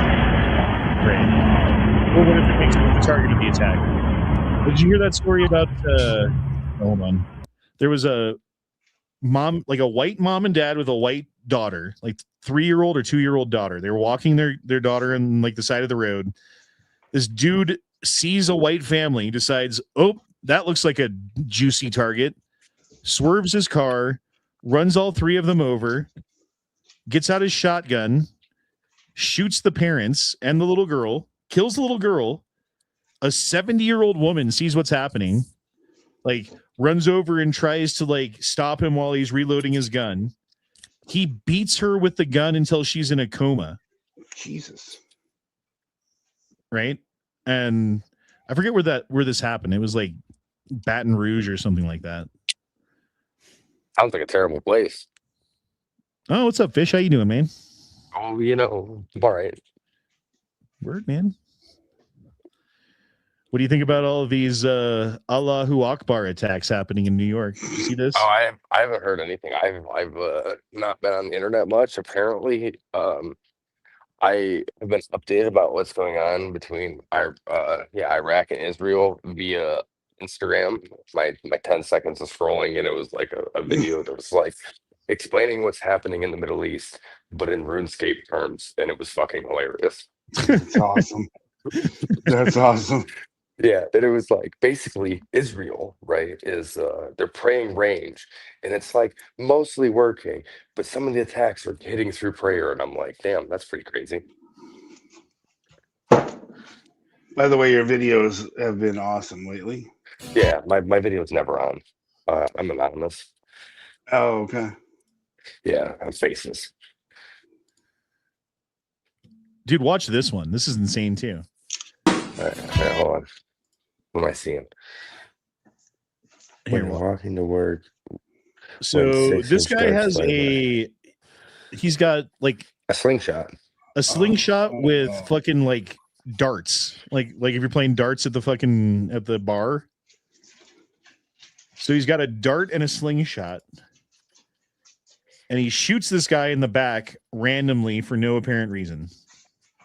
Punctures his lung. Guy can't even pull it out. It's so deep in him. Look at that thing, dude.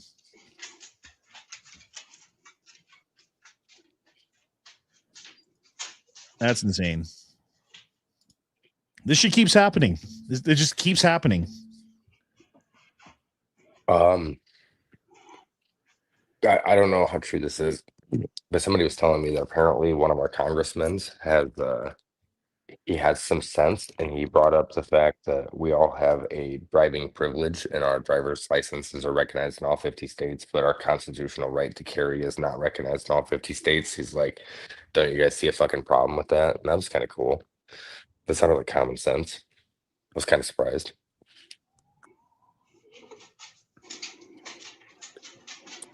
That might be propaganda, but I heard that, you know.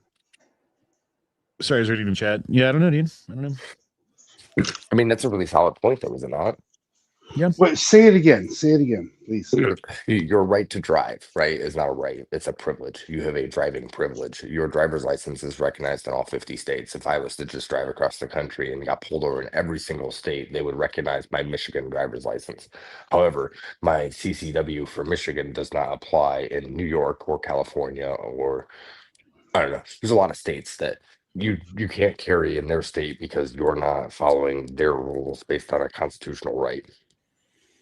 Yeah, and that's fucked up. It is fucked up because like it's enshrined. It's our Second Amendment.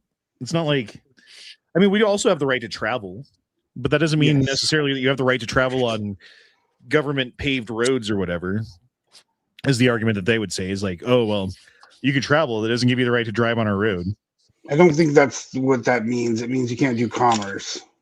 Commerce is the whole like point of that. It's not that you're using their roads because technically how the law is written, you technically don't need a driver's license as long as you're driving for personal, not for commercial. Correct. Exactly. Exactly.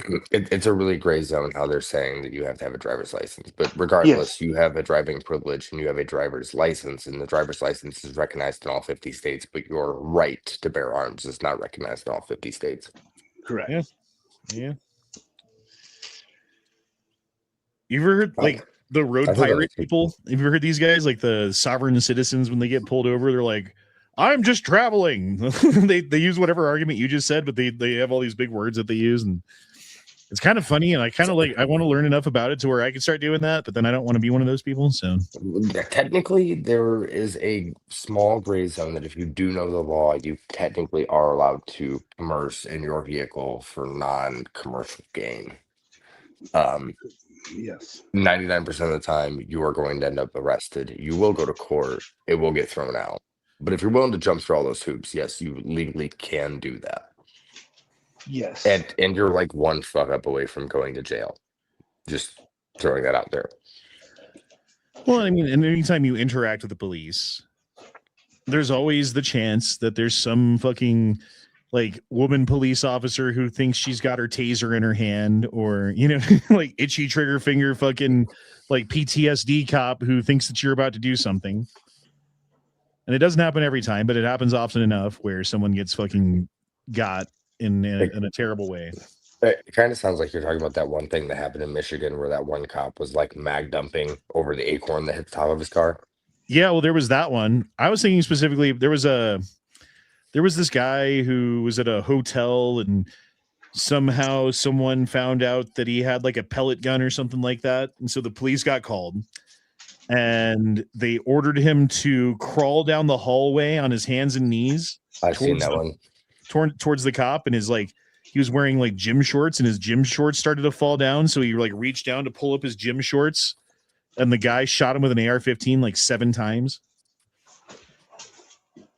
I forget where that was. Someone out in the chat knows what I'm talking about. But yeah, I mean, shit like that happens often enough where I'm like, you know what? If I can not have interactions with police, I'm okay with that. And like, for instance, in Colorado, as long as you're not in Denver, in Colorado, we have open carry. So you can open carry a weapon in Colorado, and it's completely legal. So the idea was, and I never did this, was to like take an AR-15 and strap it on my back and go down to the grocery store and pick up some milk or whatever, you know? Yeah. And we're gonna give them a Second Amendment audit. It's like, yeah, that's all well and good until you again you run into the fucking female Karen cop who thinks she's got the taser, or the fucking oh, thank you, Daniel Shaver was the guy's name. Anyway, yeah, and then you get fucking shot for some bullshit because you had like your face itched or something and you moved. Yeah. So no thanks. I think I'll just not do that. Did you see this one? Rochester man given 180 days in jail for raping girls. The victims were between 4 and 9 years old at the time. There is no moving or getting over it, one said in court. I just don't know how you could rape a 4-year-old little girl and only get 180 days in jail. 6 months. It's fucking sickening, dude.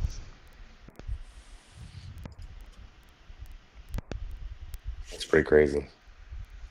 I will always love you, dude. And again, I kind of went off on a fucking tangent of pulling these up. I will always love you. Tragic final words of boy 9 to his brother after being brutally stabbed to death by playmate 12. So the 12-year-old kid at the park decided that the 9-year-old kid had to die, stabbed him in the fucking heart. And that's that. It's like the fucking, did you hear the story about, you guys aren't in here all the time. There was a story about the track and field kid who got stabbed in the heart. And then the black kid who did it claimed that it was self-defense when it obviously wasn't. And then his family got something like $250,000 donated to him through Give, Send, Go, because a bunch of racist people were like, oh, a black kid stabbed a white kid and he's got to Give, Send, Go. I'm giving money to that. And then his family This is the fucking funniest part. The jokes write themselves. His family, rather than taking the $250,000 and spending on a lawyer, bought a house and gave him a public defender. The jokes write themselves, as I said. Well, yeah, obviously. Breaking. Miami-Dade family outraged after an illegal immigrant that kidnapped their 6-year-old boy receives only a 3-year-old sentence through backdoor plea deal made by radical Democrat-controlled state attorney office. So this guy convinced a 3-year-old to come with him and get in a van or something like that, right? Gets caught, gets charged, and only gets 3 months or 3 years in prison for kidnap. Like, he's an illegal immigrant, number one. So what the fuck? Like, can we just kick you out of the fucking country and not let you back in? Is that okay? Can we do that? Yep. I have a better solution. Well, yeah, go ahead. Public hangings. Yeah. Well, I was talking about this the other day, man. Like the guy in New York, the guy who lit the fucking bomb on fire and threw it into a crowd of people that, thank God, the bomb didn't go off. If it had, there'd probably be about a dozen dead people, right? Something like that. There's no question as to his motive. There's no question as to his involvement. There's no question as to his guilt. There should be a 1 day, like 1 hour trial where they're like, okay, here's the guy. Here's the evidence. Boom, boom, boom. Guilty. I don't think we have to give him a trial because I think that's rights that only U.S. citizens deserve. I think it should just be public execution. Well, I think there should be a trial. I honestly do. But it should be a very short, very abbreviated trial without fucking a million appeals that they always do for people. You know, it's like if you go on death row, you usually spend 20 to 30 years waiting for your actual sentence to go through.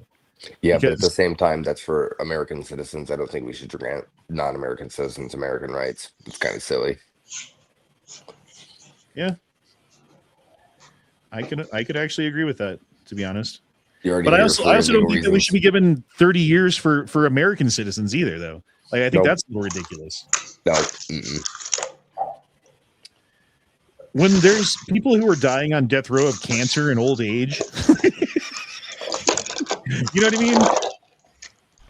Yeah, I mean, you're spending thousands upon thousands of dollars to keep their asses alive when you're going to kill them in a few years. What's the big deal? Let them go. Or like, if we do keep them alive, they should be given like the most meager of, like, you get beans and rice, right? You get nothing good. Like, anything that you like, you don't get. I'm sorry. No. No. You get the boot. Here's another one. 64-year-old Navy veteran was beaten and paralyzed by a black man who broke his neck. The veteran is now a quadriplegic. His attacker has spent only 3 months in prison. Charlotte, North Carolina, at a city bus stop.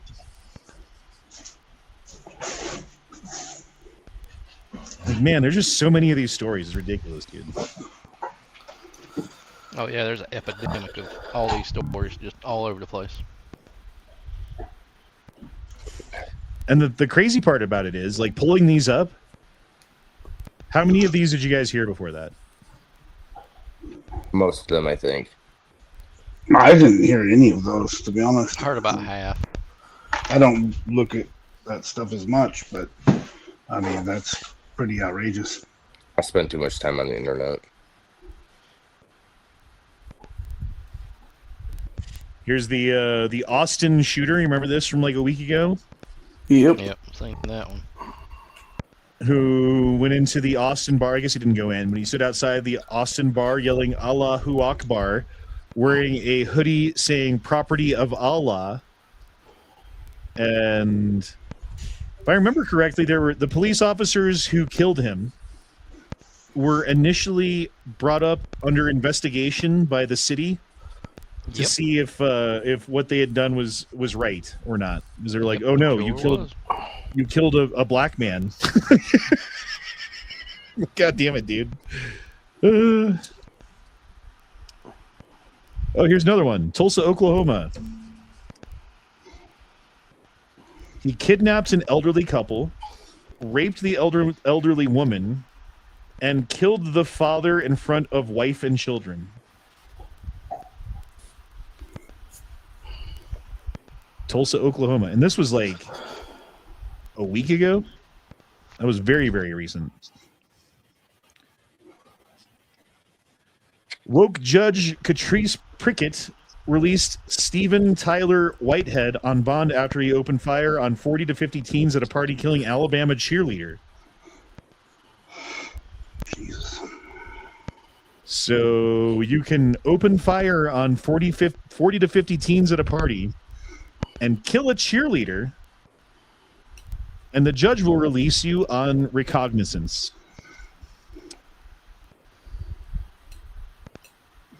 Who are you? I think I've had enough. Whose back pocket are you in? That's enough of these stories, man. That's too much. Where does your privilege come from? What are they doing here? Oh, what the fuck? Okay, all right. Who knows? It looks interesting. That's not real. Come on. Wait, are they hatching baby octopi? There's definitely a baby octopus inside of that thing. That's cool. What is that? A cantaloupe? They put a cantaloupe down there. It looks like a fucking fish wart.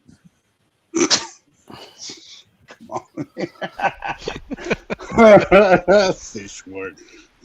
Fish wart on this one.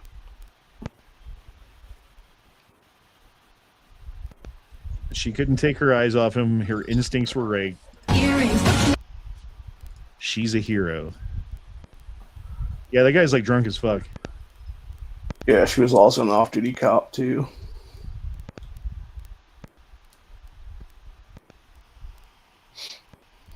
Yep. Oh god, bro. Damn. He fell like back first on the rail. He got fucking Batman by the rail. Bane got him. Yeah, rough morning. Yep. That would be not good. Riot attendant forgot to buckle one of the kids. She takes matters into her own hands and bails. No. Wait, what? Right, up the bus out of the gunty. Let's go. 5 and 5 to 8. Who wants to go? Let's go. Ready. Ladies and gentlemen, the show is about to begin. Damn, so he forgot to buckle her in and she just jumped out. Wow. That's crazy. Hey, at least she's got instincts. Most of them Yeah, don't smart anymore. girl. That's wow. Have you ever thought about doing the Isle of Man TT fish? I've thought about it, but a lot of people die during it, so it's, I mean, would I do it? Yes, but I'm not going to go out of my way, so only if I become a famous racer and somebody sends me there, I'll willingly go die, but I'm not going to go out of my way to go die there. Yeah, someone dies every year, right? That's the stat. I think it's like every 2 years, 3 people die, so it's a little over one as an average. Didn't the last one die in like 24, I think? I think the last time somebody died, I think it was like 2 people. Well, the thing is, like a normal racetrack, like you're hauling ass like this, right? If you go off on the side, there's hay bales and open area and like gravel that you can slide across, and like, yeah, you get fucked up, and yeah, sometimes people die, but it's generally like they think about that kind of thing. Isle of Man is just an island. This is just a road. Like the side of the road there, that's buildings. Those are walls. Behind those shrubs is rock. Yeah. Right? Yep. You slide off the road here. There's no hay bale. There's no gravel. There's no soft landing. But this is insane. I'm sure dude. the part of the track that goes by the cemetery is pretty sobering too. I don't know. Like they're going like as fast as I've ever gone on a motorcycle, like around turns and stuff. It's like Jesus Christ. Yeah, they are nuts, but I mean, I love watching them. Yeah. So this is like a far-fetched dream that might become a reality, but somebody the other day told me they're putting a race team together, and they said if they can get some sponsors on board, they asked me if I would be a part of it. Oh, nice. That's cool. Very cool. It sounds unlikely, but we'll see. I know I've never done any track racing. It seems like I've like really wanted to do it, but then like the thought of actually doing it is a little scary, you know? Oh no, it's track not. racing in cars, but not on motorcycles.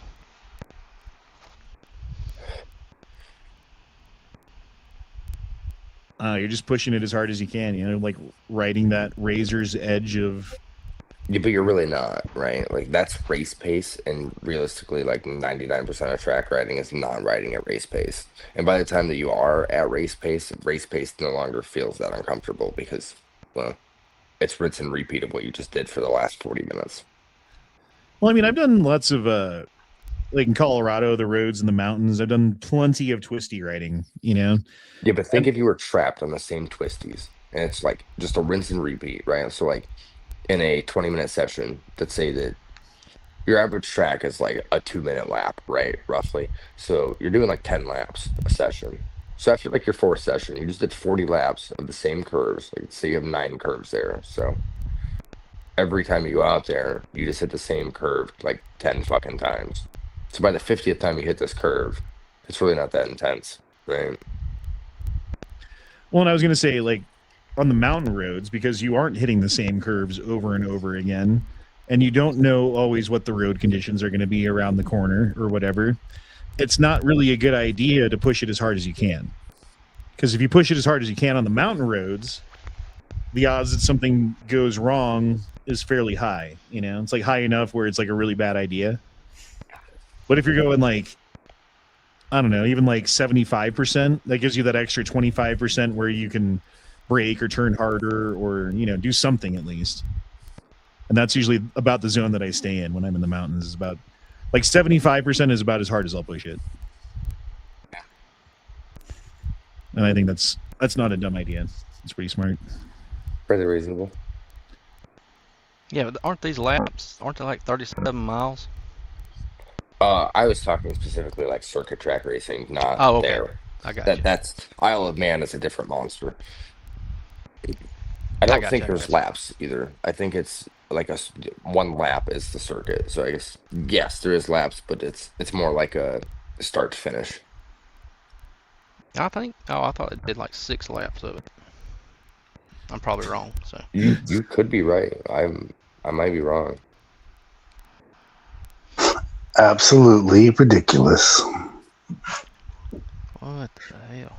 God, I remember this 6 months ago. Leftists killed Charlie Kirk on campus, and this is how the left reacted throughout the entire country. Can we go?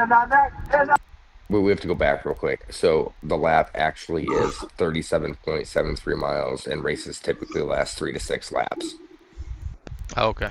Average speed of 135 miles an hour, and a single lap completed in just over 16 minutes is the outright lap record holder. That's pretty good. That's a hell of a long time to stay focused too. Yeah, 16 minutes, to, like going fucking 100% speed. Jesus Christ, dude. You have to also add in the fact that there are literally I would argue there's no mistakes in that lap. You know what I mean? Right. Yeah. Because if you made a mistake, you go in the forever box. Well, I remember like the pay for that. The first motorcycle I bought, I like dropped it in the driveway like as soon as I got it, and I put it in the garage. I didn't touch it for a week. Finally got the courage to drive it around the neighborhood. Did that a couple of times, and then I took it out on the highway the first time, right? And I probably rode that day for about an hour and a half or 2 hours, something like that. But I was hyper focused intensely the entire hour and a half that I was on that bike, as much as I possibly could be. I got back home, I took off my gear, I laid down in bed, and I slept for the next like 10 hours. Just because, like, you know, it's your brain isn't used to having that kind of intense focus for that long of a period of time. And like I was grabbing the fucking handlebars so tight, my hands got numb from the vibrations and like all the things, dude. That was crazy. Yeah, but that's a mistake, right? So Well, yeah, I mean, I was brand new. I'm gonna fill you in with some secrets, right? So your boy has some rituals that he does when he track rides, right? And I'm not saying that it's the right idea, but that's why I trip when I ride. Yeah, you're crazy, bro. But it's all about disconnecting. It's just muscle memory. You disconnect from the motorcycle and you just ride. Yeah, but like smoking pot does not throw off my equilibrium. Drinking does. Would I smoke pot before I ride? Sure, no problem. Would I drink? Hell no. Mushrooms, any kind of tripping, throws off my equilibrium. I don't have the balance that I normally have. I don't think I'd like to get on a bike. I never tried it, to be fair. Well, so about the equilibrium thing. So actually, you're more likely to crash a car while inebriated than you are a motorcycle because of you don't fall down when you're drunk and walk, right? Like if you're absolutely trashed, you will. But just like you're drunk and you might stumble around, you'll actually ride a motorcycle just fine. Odds are. The psychology behind it is because balance is still there and you're forced to balance, right? Mm-hmm. The gyroscope will hold you up, like as long as you're riding. Yeah, I mean, there is the gyroscopic effect, yeah, but I just don't see my reaction time and.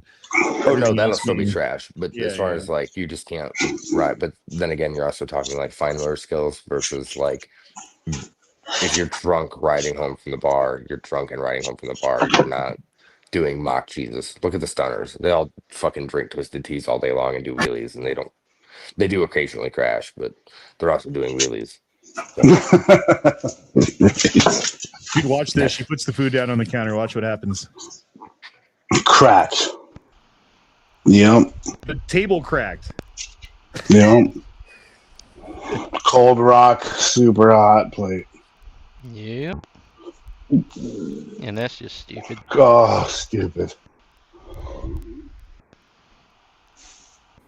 Oh. What was that? Wait, what happened there? I think he microwaved his dogs. He had to have. Oh, God. Okay. Yeah. The air popped in his mouth. Like, that's like a super microwave dog. Oh, have you ever taken God. like distilled water and tried to boil it in the microwave?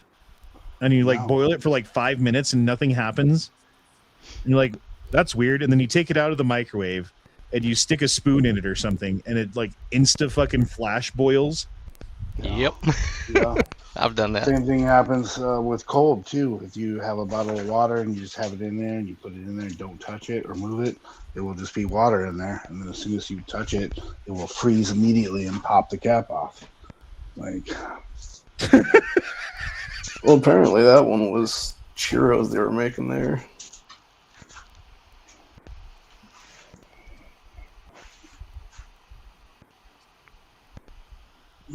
okay. I'd still try to eat it. Good old blackened salmon. Yeah. Literally. A little blackened. No, doesn't hurt anybody. Ooh, that's a little too black. Oh, Jesus. What? Oh, wow. Wow. Guys, it's late. I have to get up early. I was just thinking this is probably the end of the chat.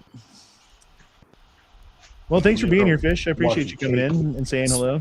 Speaking of, why has nobody been in Jake's Discord in a while? The place is fucking ghost town. I don't know. That's on Jake, I think. Have you seen anybody in there? No, I haven't actually. Thought it was really weird the last couple times. Like, damn, dude. You guys all fucking die? There, I'm in there right now. Yeah. We'll see if anyone joins. But we're going to go ahead and shut it down here. I do appreciate everyone being here tonight and watching the show. We've been going 2 hours, which is a little bit extra than we normally do. But I enjoyed it, and I hope you guys did too. And we'll see you all next Tuesday for another edition of the Gay Frog Chat. Deuces. Wait, you do this Bye, on everyone. Tuesdays? Tuesdays. Have a good night, guys. Thank you for